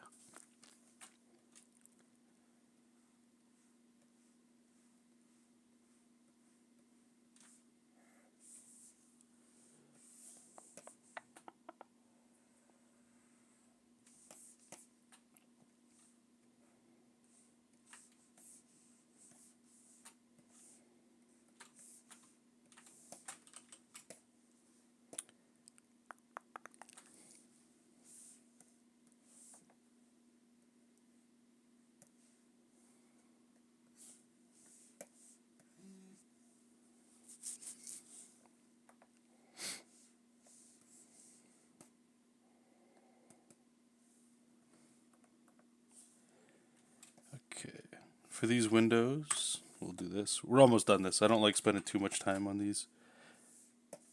Again, it just, I feel like when you start taking too much time, you end up noodling. And we're not looking for hyper detail. It's not what we're about. It's not what we want. Just do a little, you know what? Screw that. We can do that with shading. I'm noodling already. Whoops. Okay, so we're going to add a white halo. That we have to do. So let's go over here, grab our inking brush. And I know some cats don't like this. This was one of the things I was taught, I would say, to not do. The person that was telling me about this liked to work in a lot of heavy shadows. And when you add the white, it breaks that illusion that they're actually there, right? Like by adding this white here, you'll see it shows you the leg, but it also pulls them out of the reality of it. So like think of Hellboy would be a good example. I could be wrong, but I'm more than sure you'd never see like a white halo around anybody. But that being said, hey Johnny, how's it going, man?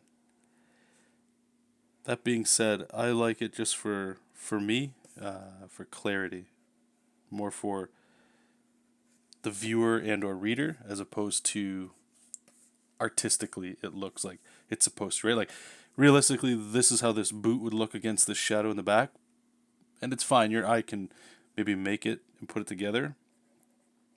But if I do this,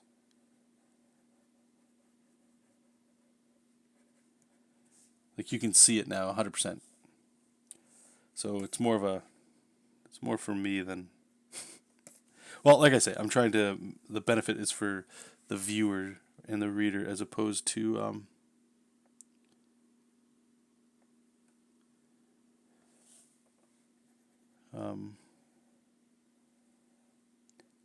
I guess what it would really look like. That makes sense? I don't know. Maybe I'm being a little all over the top. But I'm definitely more so now in the camp of clarity and fun looking artwork as opposed to how it really looks. There was a time, even in the stuff we were looking at earlier, guys, that I kind of brought up, where it was focus on what makes the drawing look more real, even though what I get excited about art is fun and excitement and escapism. So I try to remove realism as much as possible. And the only reason I bring up why you might not want to do this is because some of you might work the opposite way, right? Is you want more real escapism, but like realism. What the hell am I even saying? So if that's the case, then you might consider, removing this white line, like this little halo, as I like to call it. John, do you still read I haven't read his guide in a while, but I used to flip through it quite a bit. And the reason for that is I would come and go with this workflow that you're seeing. Sometimes I really dislike it because it allows me, it doesn't let me do like the Kirby and the more organic stuff. But then I do like it because I've spent a lot of time with it where I feel like I have gained a little bit of a speed with it, and I know there's a process that I enjoy with it where I go, okay, if I just do the roughs and then the line art, I can get to the inks like we're doing today. I can just start hammering out inks pretty quickly. I feel like I'll be able to get all of the inks done today, which is great. And it helps structure. It's very structured, and I enjoy structure. I thrive in that. I know some people, they like to just be organic and they work in that. So it's like a double-edged sword. I still recommend everybody check it out. I don't think it's a negative. But that's why, and as you can tell, like I always end up returning to it. So that's a testament to the quality. Okay, so next thing we're doing is a little bit of rendering. I think, yeah, that might be the right brush. Johnny, sleepy but okay, just woke up. Hope you and your family are doing well. Yeah, we're doing great. We are doing good. That went from we're doing great to we're doing good. Okay, so the rendering will start up here. Like I said, it's almost like drawing the letter I, just over and over again, you know, and you can kind of put it in sides, or you can scribble. That's the style I'm sort of riffing here. But you always have to remember where the light source is. So we'll start with this shoulder. So the light is coming from here, right? So what rendering is like this, right? It's like the gray. You don't have to do this. I think I might, like, I'm not going to render a whole bunch of this. Just in a couple spaces to help, you know, iron this out.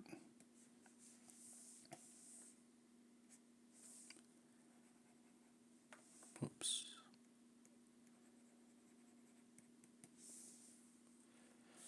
I'll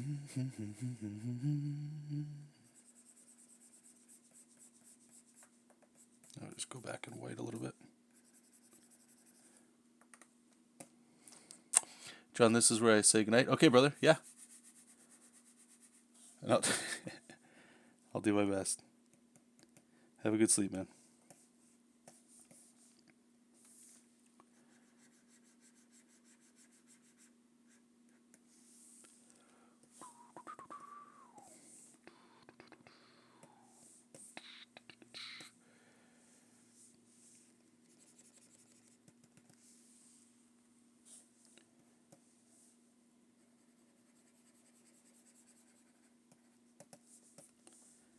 I'll add a little bit maybe to the rope.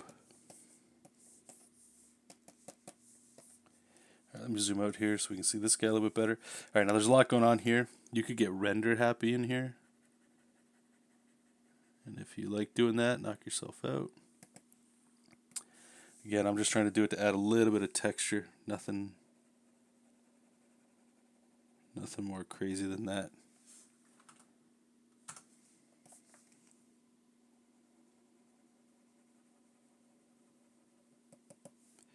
And there's lots of ways you can render. This one I saw Ryan Otley do. And it seemed, I'll say simple and easy, even though it's, you know, I don't say that in a way to slight. Perhaps the way I'm doing it is that way. And it might not be the best way of doing it, but it helps me just, again, keep going forward.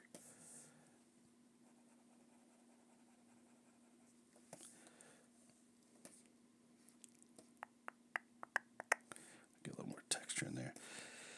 Alright, last step, I promise. Let's get our inking. And all I'm going to do with this one is I'm just going to ding up these walls a bit. Just add just the most minimal texture possible.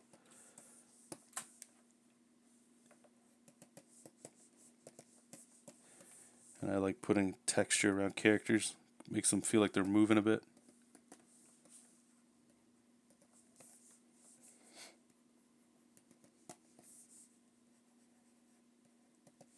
This is something I remember seeing from Joe Mad. I use it all the time.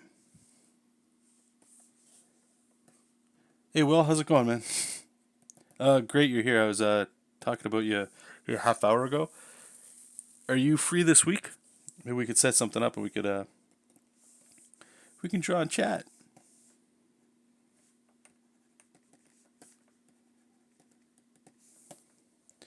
Okay, so there we go. Another one done. I'm not going to worry about the other ones, like I said. Screw that.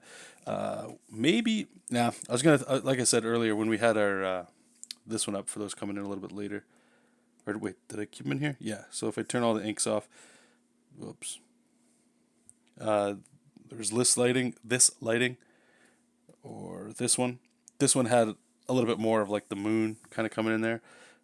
So I was considering using it, but screw it. We just keep like maybe some cool light coming from the bottom. It'll be good. Okay, so that one's done. That one's done. Let's keep going.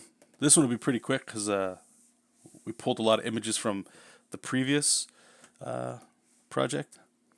I just got to crop some of them up. Then when we get the Kirby dots going in there, all that fun stuff. But we got to worry about some line weights first. So I'm just going to close up these guys because we're not going to need them. Yeah, we'll duplicate this guy. That's a big boy. It's going to crash clips. There we go. That is going to crash it. Okay, I'll go to inks.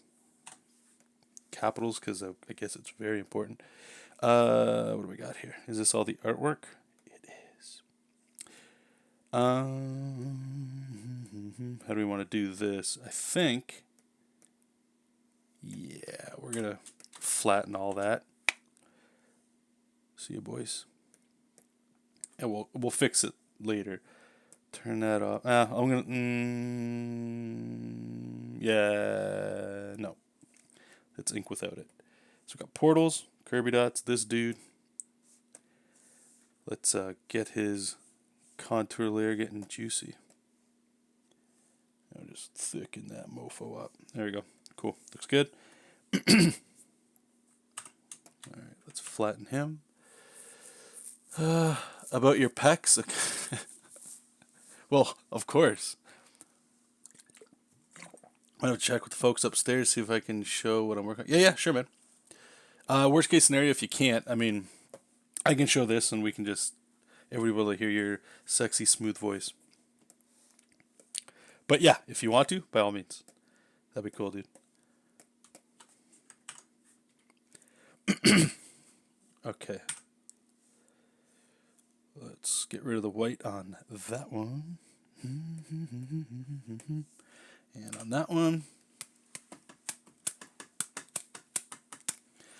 And we're good. All right, let's ink.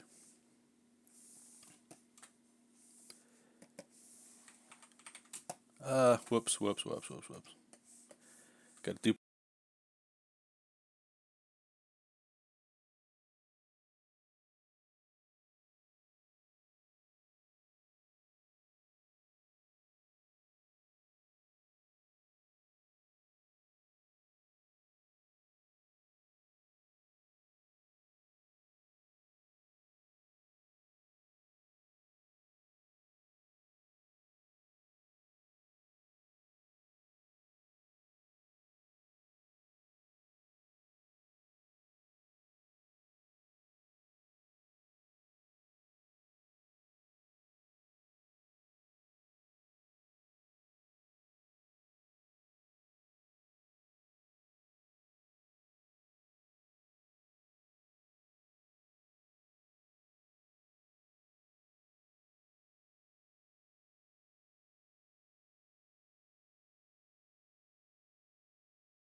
Cool.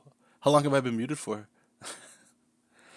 We're never gonna get over that, are we? We're just gonna keep muting everything. Yeah, I got muted again. Thanks. Why would I have hit that? I'm anyway. Okay. It'll take a minute till the mute's kicks back off. Okay, let's see what we got here. I think we're just gonna go with the simple one. Yeah, let's do that. Okay. So we're going to zoom out like we did last time. Again, if you're on Windows, I think this is something you could check out. A good 5 minutes, really. Ouch. Damn. Okay, well, some of the, it doesn't even matter what I was saying then. Okay, so if you're, what I was trying to say, and I'll just try to sum up the actual work stuff as opposed to rambling. Slapping in good habits here, try to get in a rough idea where we're going to put our light source. So let me try 2 different ones here. I think we're just going to go simple here so we can read it easier. So minimize it a bit, and if you're working on Windows, all Windows comes with this program. It's called Snip and Sketch, or Snippet, I think you do. Anyway, just hit New. I'm just going to select it like that, and I'm going to save it. Yeah. Close it, and then we're going to open it back up. Oh, where are you? This guy. Okay, and this just lets me have it open on the side here without, taking a long time to render this out. That way we got our reference here. Okay, is this layer good to go? Sweet. Okay, so we can do that. We're ready to ink. Inky. And the first thing we'll do is some very quick line weights.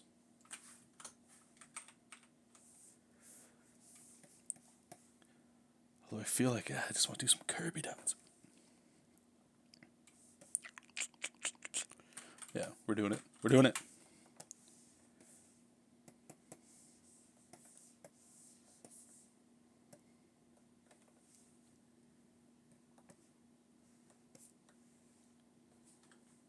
That's gonna be didn't think that one through.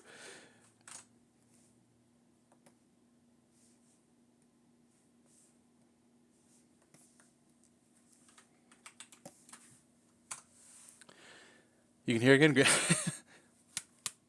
Hey, why is my chat showing my name all of a sudden? Uh-oh. Now we know who you are, my man.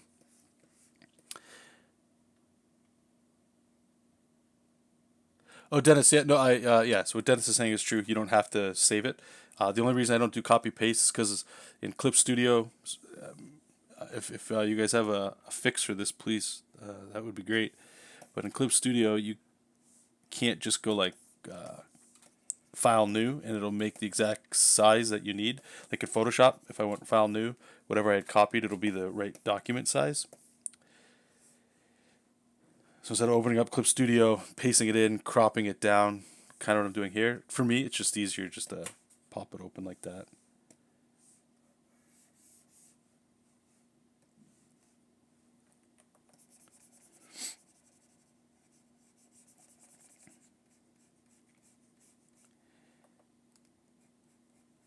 Once we get all this in here, we will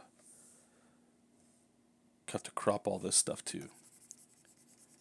But we gotta get some Kirby dots because they're fun. They're fun.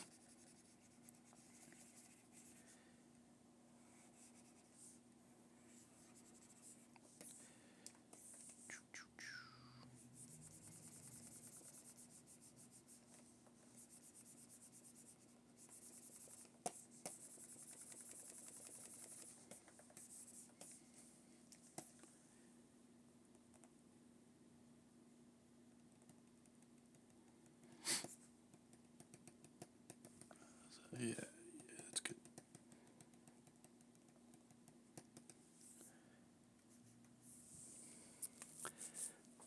You still there? Yeah. This cat is not going to leave this spot. I'll have to stand forever. Alright. Let's get a big, fat, juicy brush.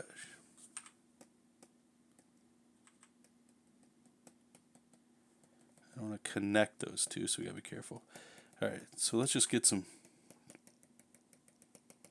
boulder dots in here. And then we can kind of thin them out a little bit. Just simple one. I'm not using this for composition. Just using it for the energy effect of it.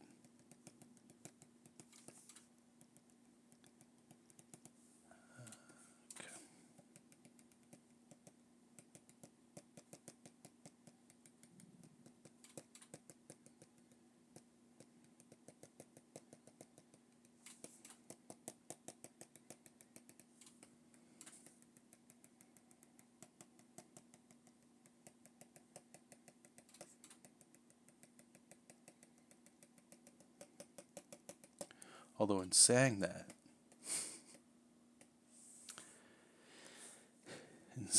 I kind of want to start bringing some of the sassiness in. Although I will say we got to add some lightning and some flash effects, so I'm going to try to keep this tame. I'm going to make sure these are all in their own layer too, because this could get a little silly once all the effects start really going crazy town. Kirby dots or best dots? Damn straight. Will, how's the traditional? I haven't done the traditional stuff since I sent it to you and I posted it online. Since the work thing happened, I've just been trying to get contract or client work and stuff like that, and just moving quickly. And fun time, traditional times, taking a seat. And I'm not sure when we'll get back to it, to be honest with you. Because the goals right now are, I've got some deadlines with this stuff. And obviously it's quicker digital for what we need. And then once this slows down, I believe at the end of this week, should be. There's some things that might pop up. But that's when I can start moving a little bit more on the Godslayer stuff. And that's the crowdfunding thing. And right now I just need speed.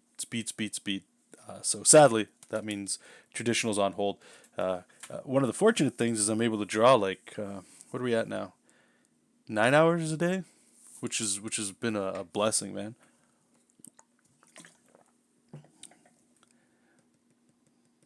So some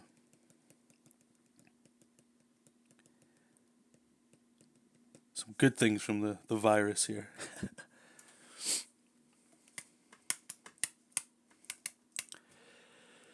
I don't know what you meant, but you can control copy and go file, create new from clipboard. Really? File? Oh, you really? You just thank you, Euro. Let's all give a.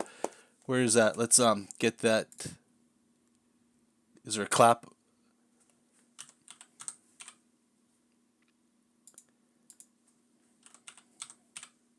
There it is. That's just for you, buddy. Just for you. Okay, so Euro just changed my life. How do I get rid of this? There we go. So this is something I thought Photoshop only did. Actually, it's even quicker. So anything you copy into clipboard, literally, I just literally under new and I've never read it. Create from clipboard. That's exactly what I wanted to do. That's thank you, man. That's going to like save me so much time. Thanks, dude. Man, always coming through. Robinix, when I can swing it, I definitely want to pitch in for a commission. Yeah, man, no problem. I would say the cheapest ones I offer currently are on my Patreon. It's $10 a month, but I've seen people do this too, and I mean, you're more than free to do it. You pledge for a month, so it's $10, then you cancel it at the end. I guess I'll give you the sales pitch too. That also lets you get all the content I've posted for, I think, how long's Patreon that I've had? 3 years now? Maybe 4? I feel like 4 years is a long time, maybe 3, but PSDs you can download, brushes, and process posts and stuff like that. So for $10 you can get a commission and then all that previous stuff. And then if you want to stay on, you can still get a commission once a month for $10. So you could drop it to like $1, still get all the updates and stuff. I'd recommend doing that myself. I think Etsy is the other place I have commissions where I can mail them to you. Like if you want like an actual paper version, that is there too. Options. We have options. Okay, man, my stomach is just going retarded. You guys hear this? Okay, let's get back to it. Move this guy over here. All right, so now I can see kind of where we're going. All right, let's do it.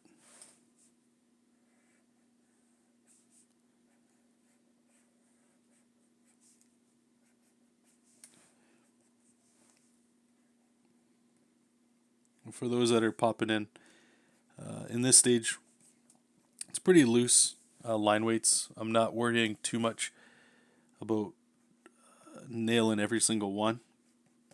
As you can see over here, this is our reference of where we're going to be lighting things. So long as things are kind of following that, not being too restrictive, just more of get the work done. Make it look as good as we can with the time we have. But don't sweat over specifics. We're making escapism art here. There's enough reality out there we can check out every day. Right? Like the idea of an arm coming at us. All we need. Let's go. Let's keep going.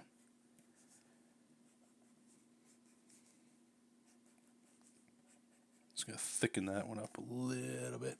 Yeah, I don't like that. It kind of looks like a tangent there, eh? So we're gonna just do that. That's better. That reads better. I still have the list on Twitter you sent me once. Oh, do I? Okay. Sorry, man. That one too. If you guys are looking, I believe if what Robinix is saying, that's a different one. That's more, little different. Okay. This is probably the problem of having too many options, I guess. So the $10 commissions I'm talking about, they're smaller, and I'll open them up in a second here, so you guys have some context. Let's save that. Since Euro's in the chat, we'll bring his gigantic list of commissions. So sadly, I jump around in style. So if there's a specific style you like, you can always ask me to draw on that. I have people right now that are asking for just chibis, so I do those. But like Euro, I think this is one of the earliest ones we did, right? Was when we were using the, what's it called? The Copic brush, right? We did this Ant-Man. Now this one was a little bit more elaborate. I don't go this detailed anymore. I believe the commissions were a little bit more expensive back then too. Currently, I just wrapped up this last batch, and they're all like these D&D characters. We'll bring this guy up, right? And they're more grayscale. And then we did like a Dragonborn with some colors in there, right? Some other people, just so you guys can all see here. Let's bring up Alex's stuff. Right, when we were doing this one, we had like this look too. This was some fun stuff. I think we just did a chibi Batman up for him. This one was fun. But you can kind of see like there's a little bit of a looseness to it. I'll be totally honest with you, you know, and I don't mean this in like a whatever, but $10 is $10 for different people, right? But at the same time, sometimes people, I do a little something extra for people that have been with me for a while. That Captain America, you guys all saw this one. This one was for Alex as well. We did the Venom for him. You guys saw these ones too, right? And usually, I like to, if I can, people that have been with me for a while. Sometimes, well, not sometimes, but like, you know, you got to treat the people that like you, that are I don't want to say funding you, but supporting you while you're doing what you're doing. You got to take care of people, right? These are some I just wrapped up too for somebody. They were their own characters or whatever. They just wanted them in their own, you know. This is sort of the style we're working in right now. What else we got? Some of these are some older ones here. Oh, yeah, we did all these Walking Dead ones. Yeah, a lot of these are pretty fun.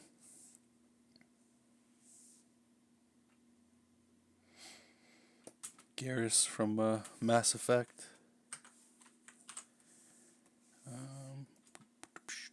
Street Sharks, if you guys remember that, we did that one. Punisher. Albert Einstein we were doing. Did the Hulk. We did Lemmy. Wolverine. Football players, right? Like, all kinds of stuff. So, anyway.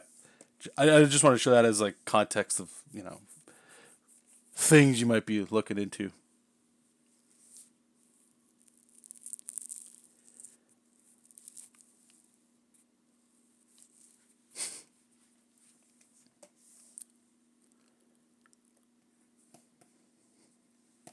Getting some infighting in the chat, eh? Love it.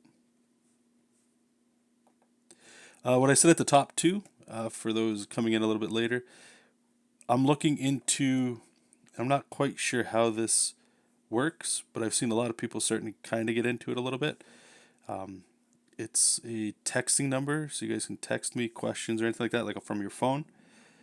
At first I heard it, and I'm like, the first place I actually heard of it was AEW Wrestling. It was like all these wrestlers were giving out their numbers so that you could text them for questions or just to shoot the shit, right? At first I'm like, that's weird. It seems odd to me. And then after listening to some Gary Vee, it was like, okay, it makes a lot of sense. It's really no different than Twitter. And I don't think it's your actual phone number. It's just a number that forwards to your phone number, I believe. So I'm going to look into that for those that are interested in that. I got to check out TikTok for people that are there too. And there's something. What was the other one? Oh, right. Instagram. We're going to be streaming on Instagram too. What I might do is either a separate one from this, or we'll just have one recording what we're doing at the same time. So we got some ideas. It's interesting times out there right now, right? So we got to be creative. We got to keep changing what we normally do, just to make sure that we can get to the other side of this stuff. And I was saying as well, I think this is going to be a huge time for creatives. Most of us probably work in day jobs or just jobs that you might not have liked. It could be of anything.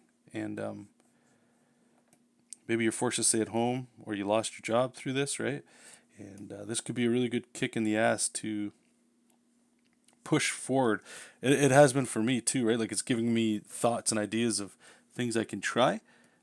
Because you never know. Everything could be a blessing in disguise, right? If that's the case, this could be the thing that helps push you to be able to, if you want to do comics, right? Or whatever you want to do, your own stuff. This could be the time and the chance that lets you do that. So take it. I mean, what else are you doing? You know what I mean? Like, the alternative is waiting, and I'm not a fan of waiting. Waiting makes me feel very uncomfortable. I don't like relying on other people, especially when it's your livelihood. And now, and just, speaking frank with you guys, right? Like, I got a family. I got to report to these people. These people depend on me. And if my answer is uncertainty, like, yeah, I don't know what's going to happen. Just like a lot of you cats, nobody knows what's going to happen with stuff. But if it's like, well, we'll just wait and we'll find out. We'll hope. That's great, but I can't. I can't work like that. Hope is good. And yeah, I hope things get better for everybody. They will in time.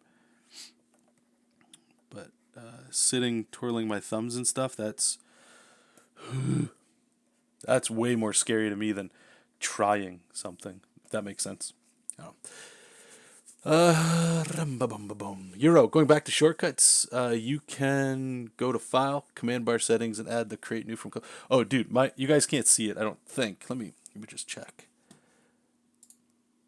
Yeah, that doesn't even matter. I have a few settings on here. One that makes it the color palette CMYK, flips the image, one rotates it.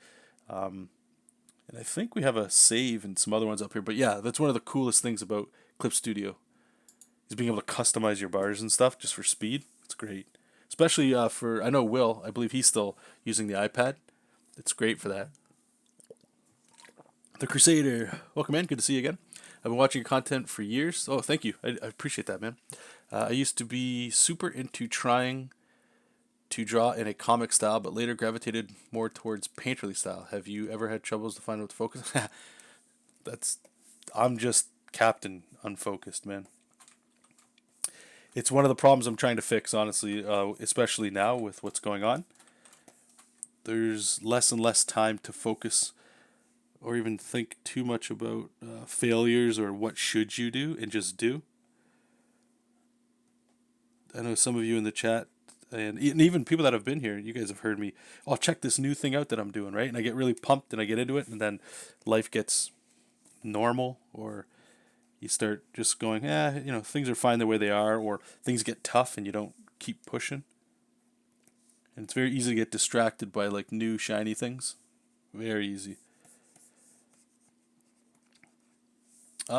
Another argument that could be made for that is not as a negative, but as like a positive, I guess, is if you're very distracted by things, so long as you're trying to put stuff out there, you can fail a lot, which is great, because eventually the more you put out there, you got more chances to get a home run once, as opposed to not doing anything and then just putting one thing out and waiting If that makes sense. So if you're scattered, like it sounds like you may be, where it's you don't know, like, is your question more of a style thing? Like, you don't know, should you go with the painterly, should you go with the comic kind of thing? I'll say for myself, and I know what I'm doing right now, it doesn't really warrant that, but I I would consider what I'm doing right now a Marvel DC style, even though that's not the direction I want to go. And that's one of the main causes. That plus limited time, because I have a son now who requires a lot of time, and I want to spend a lot of time with him too. So I don't want to spend all, like, I don't think I could live without drawing. I need that outlet. It's creative, it's meditative, it's healthy. But I can't spend all my time doing this. I've got a family now, right? So that weighs heavily on my mind for style, and that's the main driving course as to why I'm always bouncing back and forth. Like, should I just do this? Should I do that?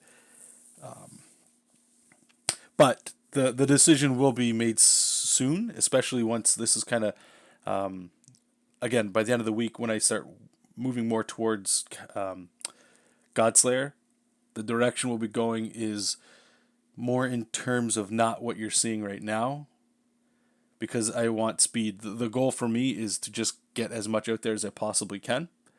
And there's always an audience out there for everything you do. You guys might not like it, and that's cool too. That's fine. You might not, right? So I can't worry too much about what other people think, if at all, because there's always an audience out there for what you do, period. That might just involve me having to find and you having to find a new audience for your painting stuff. But there's an audience out there. People need art. They might not need it right now, or they might not need it in a while, or they might be craving it right now. So you just got to kind of follow what you're doing and push your, what would be a good thing to call? It's you're really in your head. That's where I've been for a lot of it, and it's really more worrying about what other people think, as much as I don't want that to be the truth. It is, because one of the fears I have, and you may have this too, and other people, is if I draw in a simpler style, the anatomy gets weird. It's not as detailed. It doesn't look as good. Those kinds of things. I've heard those arguments. They're valid. But at the end of the day, what's the reason for doing it? And for me, it's I have too many ideas in my head that need to get out. Even if they're all shit and they all suck, they can't stay in here. They need to get out. And time now is an issue. So it's great, on the other hand, because now I get to experiment in some other stuff, and then I actually get to get some of these ideas out and throw them out at you guys. People don't like it, that's fine, right? There's always more out there. So that's at least where I'm coming at it from. So if you can maybe answer your own question with like a why are you doing what you're doing, or why do you want to change?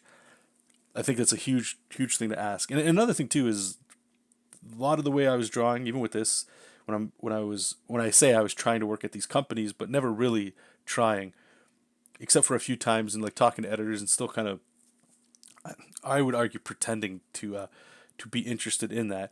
It's more of like a fail safe. Like if the day job happened like right now where I'm laid off or I got fired or something like that, what do I do? You know, and Marvel DC for me have always been like that. Well, that could be the full-time gig. It's still comics, it's drawing, and I love doing that. But the more time that I have on my own to do stuff, it's like I don't want to do that. I end up doing other things, and I have to listen to that. That's the real thing, right? So if you're able to listen to that and act, and that's why I'm saying there's a silver lining in what's happening right now, because a lot of people are going to have a lot of time, and if you're able to actually start turning that into things that you've been resting on or sitting on, I feel like it's going to be good for you. Good for a lot of people. And crowdfunding, luckily, right now, lets us do that. So I'd go all in with that. Crusader is saying, I was thinking mostly in terms of style. Okay, cool. Also, on the note of putting things out there, I tend to have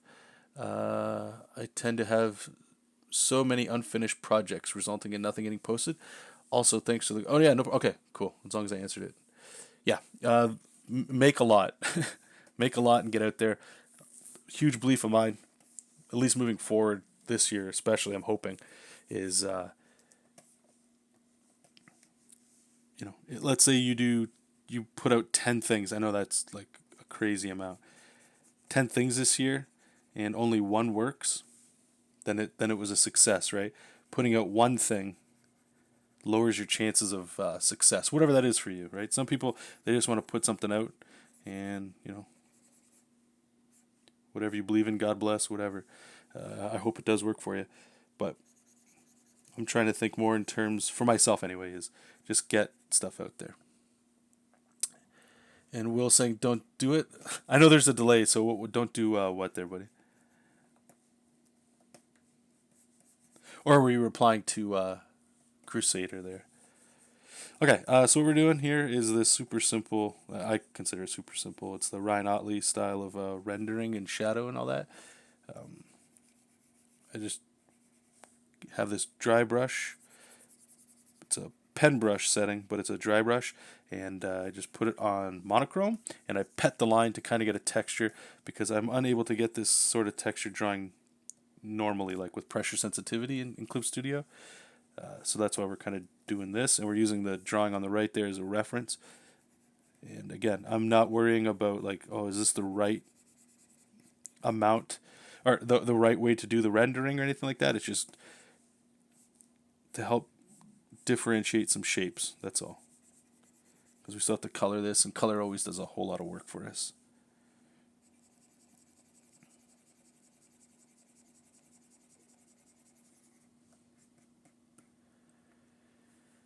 Oh, don't do it. Don't work for the big companies. It's tough. Yeah, Will's told me some stuff. That makes me sad to hear. The reality, for sure, like even where I work, and a couple other friends that are working for other companies that I talk to and stuff, like things happen that are just business related, right? And it's like there's a lot of jobs and businesses, a lot of moving pieces and parts, so it's understandable when things happen, but at the same time, it sucks.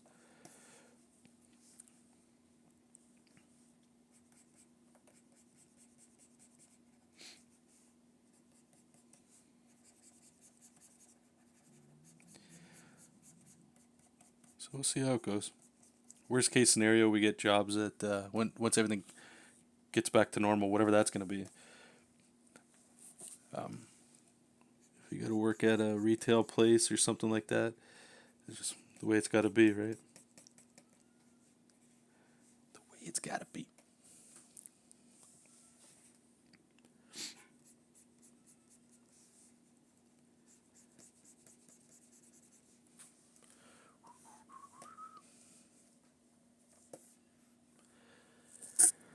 The Crusader. There's also the constant conflict between personal projects versus the market Instagram wants. There's been a real headache for me. Yeah. Well, I think there's an easy solution for that. For me personally, it's the kind of artist you want to be. If you need to feed yourself and your family, you got to do what people want, right? You got to give the people what they want. Always give the people what they want. And I think one of the benefits to that too is, do you consider yourself a market? I call it a market artist. I don't know the actual term. I'm sure there is one. Right, where you just draw the things that make money or things that are popular. I don't think there's anything wrong with that. If you can get work as an artist, great. That's really all that matters, right?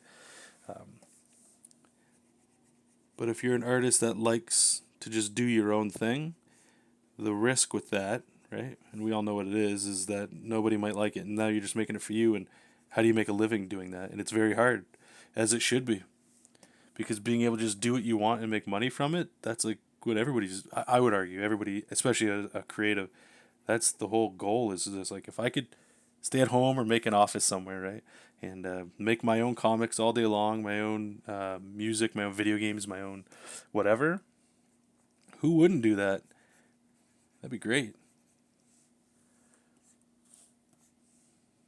So it's kind of like, I mean, maybe the other way to look at it too is like, how much client work can you take on? I call it client work, right? Because that's, or yeah, I guess you could call it client work if you're, you know, making Frozen fan art and stuff, whatever you want to do.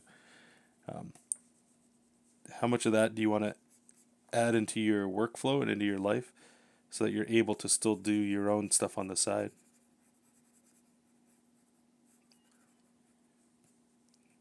again, it's super hard to do your own thing and make a living off of it.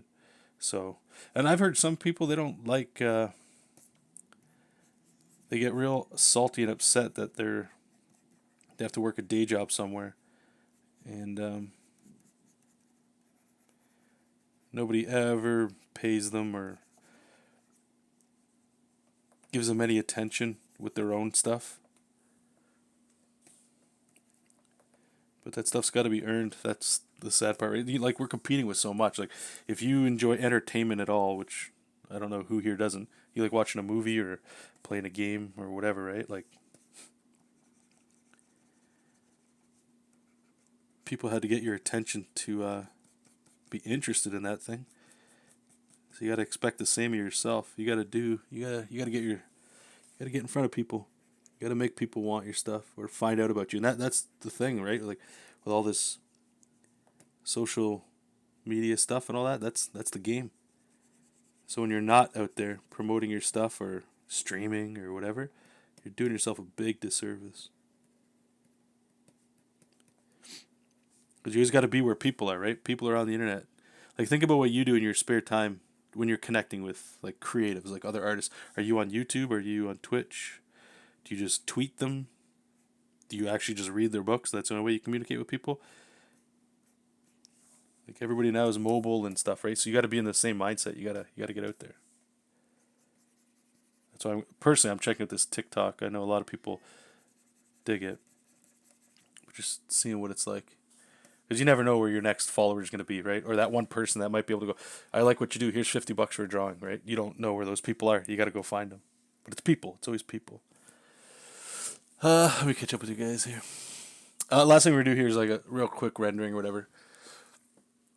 And then this one's done too.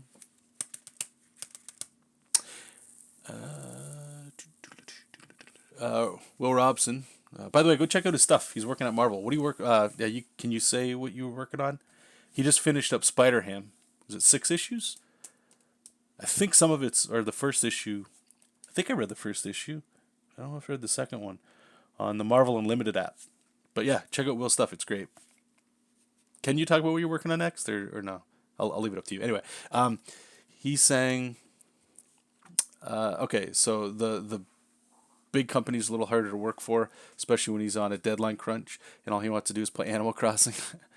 His advice for the topic is just make for you, entertain yourself. If other people dig it, then great. How I've handled the style and how I'm making my video game. Yep. Crusader, I mostly draw whatever makes me happy, but I realize that's not what the market wants. Still, and that's what I'm saying. If you can find fun in doing what the market wants, you'll be awesome. You'll be fine. If you're trying to force, like, a counter argument to what Will's saying here is if you just want to make your own thing, that's cool, with the expectation that you might not get anything, then go ahead. But if you're trying to turn that into something to replace what you're doing, it's incredibly difficult, as it should be, right? If you can get a day job, even if that's comics or whatever it is that you like doing, and then doing the thing on the side as well, that's something too you could try. Will saying, my style has led me to be the comedy guy at the big boys, and it's not the job I wanted, but it's probably the best place for me. Will's doing the counter argument, screw the market, draw for you. And I actually, this is where I think Will and I, similar but different as well. And I don't know, maybe we're not talking about the same version of it. Maybe we are. I'm not sure. It's hard when he's just doing chat and I'm talking. But Crusader, Will, I might do a fun project where I try and draw what I perceive the market wants to see if the result would be compared to my personal stuff. It could be a fun experiment, but at the end I draw for me. Personal project, right? Will saying, if that would make you happy, then do it. I'm making a video game that I'll probably only enjoy, and that's all I care about. 5 issues, okay. And then that's, okay, so Will's sort of saying it there. All he cares about is making something that he wants. And there's an argument for that too, for sure. My 2 cents to that would be, I guess it's the why, right? Like, what are you doing? Why are you doing what you're doing? Do you want people to enjoy your thing? Or is it like what Will's saying, it's just for you? If it's just for you, then, like, yeah, nobody cares. Right? Like, the intent that people would like it is great, yeah.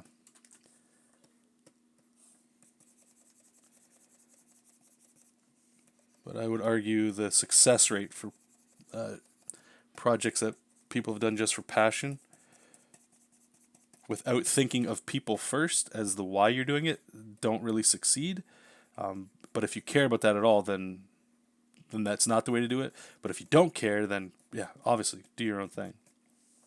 Projects that go, what's the problem a person or a thing, not a thing, but like a human would benefit from, have a higher success rate, because you're thinking of, and this is a video game thing that I know we talked about when I was working at the day job there, was excuse me, was if you, and you should, is always take your end user into consideration. Make something for them. What can you make or do that will help somebody?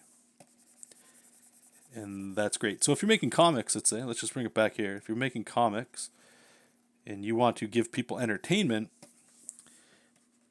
you might be in the fortunate position to go, oh, okay, I think my ideas are entertaining, and people actually do, and they just want the thing you make all the time, then you've made it. Most of the time, and I would argue this is whatever side of the fence you sit on. I'm not saying this is the answer, but the comics crowd, one of the main reasons besides how they market their stuff, why they're doing so well, define that as you will, is because they're taking what people want, or what the mainstream comics aren't giving them, and doing just that. So I know they're into social justice and all that kind of stuff, or anti-social justice and all that. Again, I don't want to get on any sides with all that. I'm just saying it's comics' version of proving it to be true that video games and other media do all the time, which is, if people want whatever they're doing, right? I can even break it down even simpler. Let's just say you wish people just made Jack Kirby comics all the time. You just wish you made it. So if somebody goes in out there and they see that, and they're like, there's an audience that wants Jack Kirby comics, and you change your style and you do everything you can to draw like Kirby and make old school comics like they used to, you'll do well, so long as it looks good and it does the thing that those people want. Do you see what I'm saying? And if you enjoy doing that, then even better. That is actually helping in giving people what they want, as opposed to just going like, I'm just making my own thing and putting it out there. If your intent is success, whatever that is, if the success for you is just making a thing for yourself and just being like, I made something and put it out there, then, and that's all you want, then great. That works too. But it's different. Hopefully what I'm saying is making sense, unless I'm all over the place with you guys like usual and the dots aren't connecting.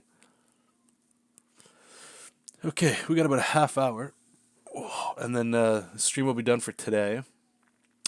And those are coming in at the end. So the streams are going Monday to Friday, Eastern Standard Time, starting around like 7:30 in the morning or 8 till about now or noon, or it'll be in the afternoon. It's either before lunch or after lunch. For those that are interested in sticking around. And I'd like to also get some videos up of clips of these sped up or something, because I know a lot of people. Granted, I'm kind of in the same boat. Don't like watching streams. It's cool to be in a stream, because you can get your questions answered or that kind of stuff. But rewatching a stream can be a little brutal. And again, the rendering here, I just feel like I'm re-saying the same stuff over and over again. I'm not rendering everything. I'm just sort of putting it in places to give it a little extra texture.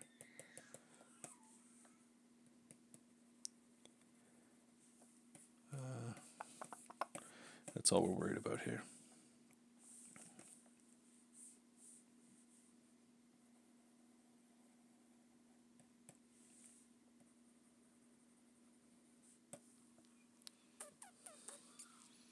Oh, no, good. Hey, if you can chew on anything we're talking about and make it work for you, great.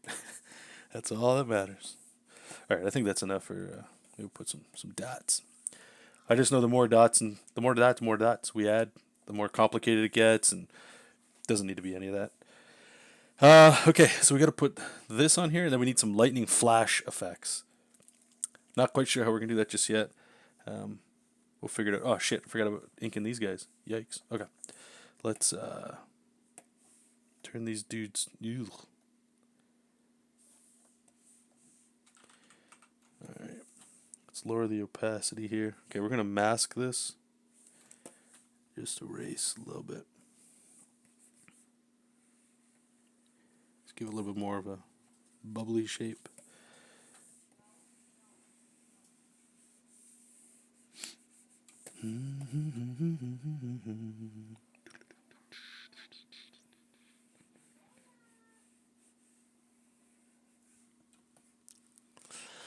Will saying, I mean, I want my game to be successful, but I also don't want to squander my personal creativity. Oh, yeah, for sure, man.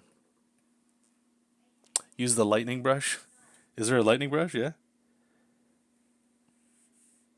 Of course, there's a lightning brush, right? It's a brush for everything. Yeah, just to add or to piggyback there on Will's point, and again, since we're not talking one on one, you can't voice an immediate response, right? And you have to type it, so it's not going to be the same.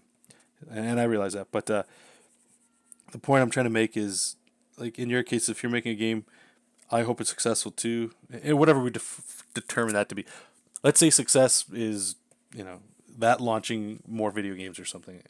I don't know what your success is or what it is that you want from it, right?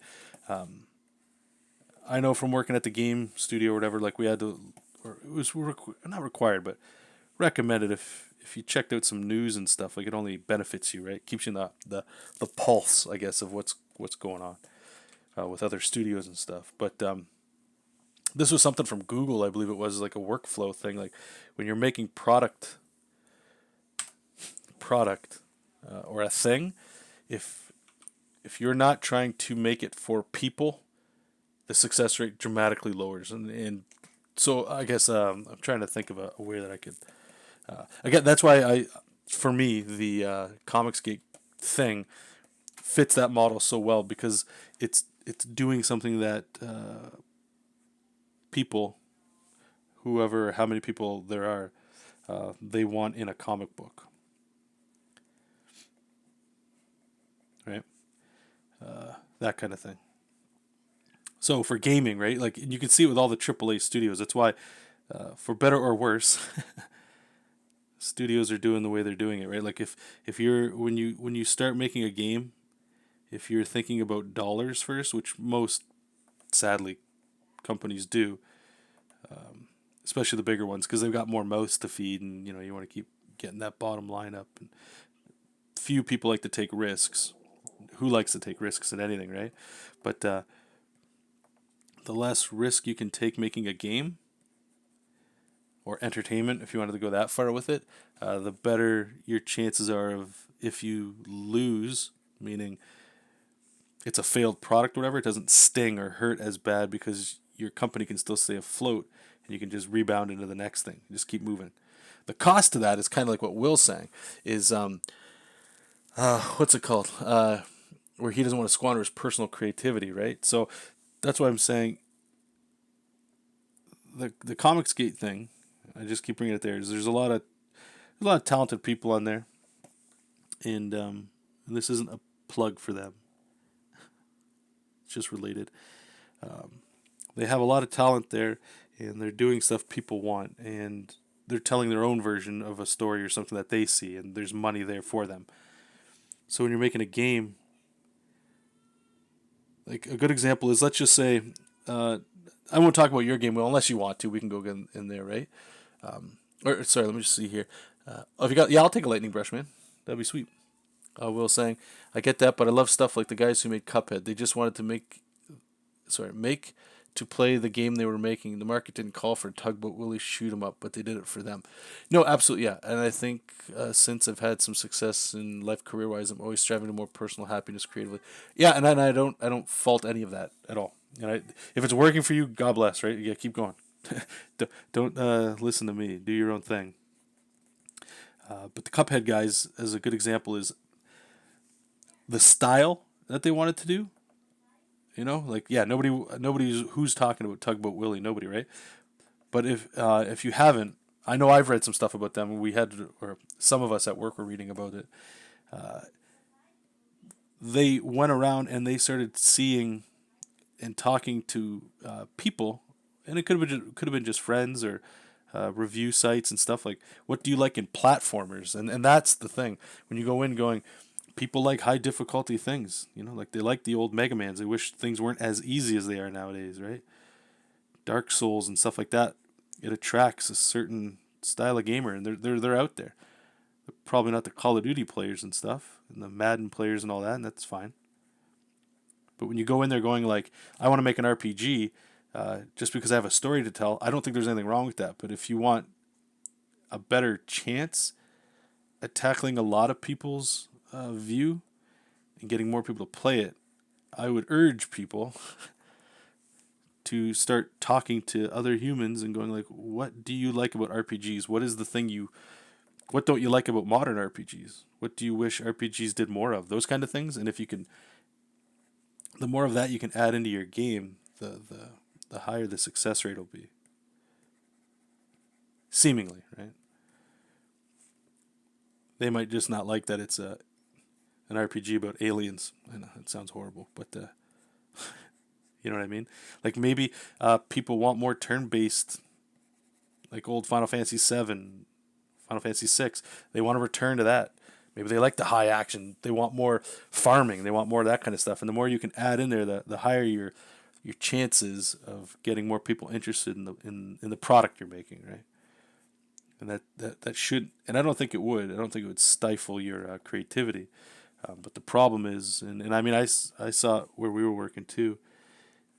Is we never really asked anybody what they wanted that I know of. I know we would make things, and we get people to play it and then give us creative feedback and stuff. But I think that was one of the major problems is we're making it for us, and if what we're making it for is money, people will see that. Because the moment it stops making money, you'll leave it, and you'll leave to go make money somewhere else, right? And that's a problem because you're not taking the people you're making it for seriously. Does that make sense? So comics, right? Hey Paul, how's it going? So for comics anyway, how do you do that? Well, I would argue talk to people, pitch your idea, see what you like. Comics, I think, are a little bit simpler too, right? Because there's people that like Spider-Man and stuff like that. They're already either reading Spider-Man or they left Spider-Man for some reason, right? And I'm not saying remake Spider-Man, but there's things about. Let's say you liked old Spider-Man, like original, like we're talking super original. You can do little like. You can riff off that kind of stuff, right? Like maybe it was, and start asking people, right? Like, what was it you liked about Spider-Man? Was it all the animal villains? You like the animal motif? Do you like Peter Parker? You like when he was just like a nerd? He didn't run some giant corporation? Do you like when he was younger? That kind of stuff, right? So like I could, let's say a Godslayer, right, that we're going to be working on. Let's just say the direction I'm kind of going is, we'll say Spider-Man. It's not, but let's say it's Spider-Man. I could ask people that like Spider-Man, going like, the same thing I just said, and then start kind of adjusting what I'm doing to tackle that, so that people, and then you could say that in your pitches for people once your book finally comes out, right? Like on Kickstarter or however the hell you're going to get it out there, self-publish it and go to conventions or whatever. You can say things like, this is a demon slaying book, or the main character, does this or that, and it really riffs on the old school. It parallels in a lot of ways to like Spider-Man back in the day, where he had a whole cool group of villains, and he was just like a young guy trying to figure out the world kind of thing. You see what I'm saying? I know I'm trying to spitball it with you guys, but there's a difference when you're making something for yourself and only yourself, and I think you can get success. You can get success anywhere, whatever that means. But when you start caring more about why, or like just caring about people, like video games are entertainment for sure. We're just going to use that because let's all talk about games. Games are awesome. But when you're talking about video games, right, like it's entertainment, period. People play it to escape the world mostly, right? Or take out frustrations, or to vent, or to whatever it is you want to do. You just want to relax with a beer, or however you like to relax. So if you know that going in, it makes a lot of sense to go, okay, well, what are people missing that they're not getting a lot of, that they might want? And see if you can incorporate some of that into your thing. Really, at the end of it, what does it hurt? You're not like changing the way you draw. You're not, or maybe I don't know. Maybe you would. I'm not sure. Or just don't listen to what I'm saying, which is totally cool too. Do your own thing. uh, Dennis, I also like the people don't know what they want. Take to approach, but obviously there's risky. It's very risky. Yeah, people don't know what they want until it's there. I would agree with that one too. Will saying I think. Sorry, we read that. Hey Paul. Boom, boom, boom. Well, what do you like about beat 'em ups, everyone? There you go. Yeah, there you go. Leave a comment or a reply here. Those of you that like beat 'em up games, like Double Dragon. You know what my favorite beat 'em up is of the last little while? I don't know if you played it well. Called Dragon's Crown. It was on PlayStation 3 and the Vita. But it's a role-playing style beat 'em up. Little bit of questing in there, but you level up your characters and like you get to pick like a mage and your warrior and all that stuff like that. But they level up and they got a little bit of skill trees and that kind of thing. But it's hands down a beat 'em up, side-scrolling beat 'em up. But you can get items and weapons and stuff like that, and it's very cool.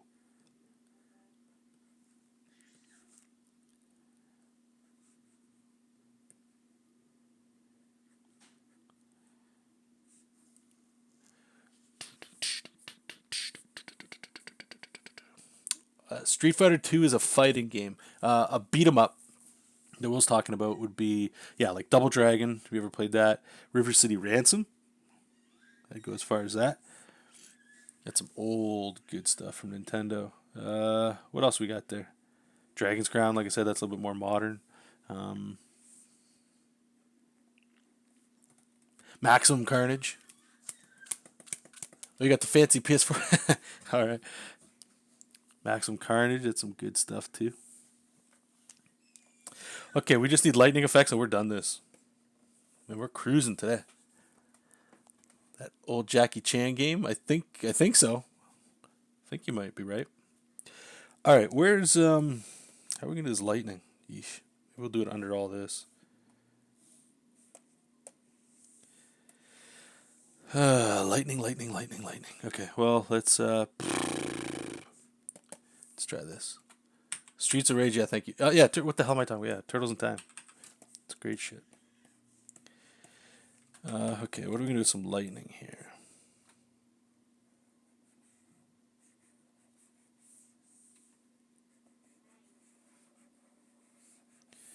Let's get some big chunky shapes in here.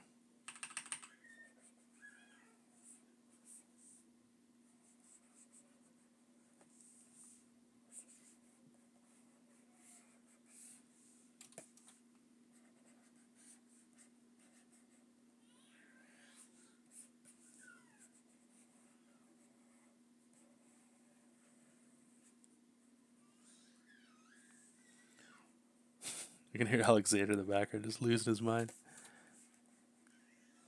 He started doing this thing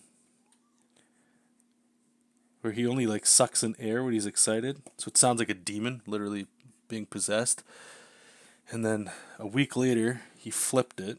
So now all he does when he's excited is he like pushes his air out. So when he wakes up, we got like this little like hanging thing in his bedroom. It's like from the dollar store. It's like a plastic, almost looks like a light bulb, like that, with like a string. And inside it's like a fake plant that sticks out with a little bit of dirt. And so I tried to get him excited into it. And the first thing that popped in my mind was the Minish Cap, Legend of Zelda, the Minish Cap. If you guys haven't played that. And you know what? Actually, I'm gonna calm down with this coloring because I know we can do a lot of the. You know what? I'm not doing lightning because we're gonna do that in coloring. Coloring will fix all this. If what I was gonna do is like, let's say this, right, and then we just go, okay, cool. Whoops, wrong button. Jeez. We go there and we turn it into line art. That looks like shit. Then we gotta go there and color it. No, nope. Let's do it. Let's do it right. Anyway, the Minish Cap. So I know he's 9 months now. Time's flying, but I try to pretend with him that there's little Minish people that live in there, and they're doing festivals and stuff. Anyway, now so whenever I say where are the Minish, he like stares at it and stuff. So dad things. There you go. Paul doesn't play those types of games. It's all good, man. We gotta put something in these ones. I'm not sure. Okay, what time is it here? We'll start wrapping this up here. All right, so this one we'll say is done. We'll have to get to the colors in a sec. Just so you guys, again, came in later. Probably tomorrow we'll be starting coloring because I'm very confident with the amount of time, like how fast these are going.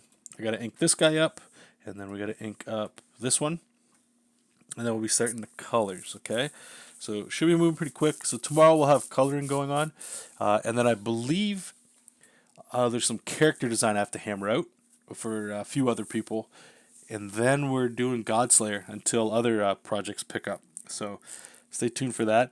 Now the Godslayer one's gonna be a little interesting because I don't know how long those streams will go, to be honest with you. There's a lot of plotting that I need to do. I don't think watching me write is very entertaining. I feel like that wouldn't be an ideal thing to stream for 8 hours. So we'll see how it goes. There might be a little bit of maybe I'll stream for like a half hour or an hour or something of just drawing stuff. We'll see how that is. But if you guys had any ideas, by all means, please put them in the chat, or not in the chat, sorry, the comments below, and we'll go from there. But okay, I'll let you guys go. I'll see you guys tomorrow, and I wish you all the luck with everything you guys are working on, and I hope you guys are well. Stay safe. Do everything you can to take care of yourselves. And yeah, so keep reading comics, keep making comics, and I'll talk to you later. Bye-bye.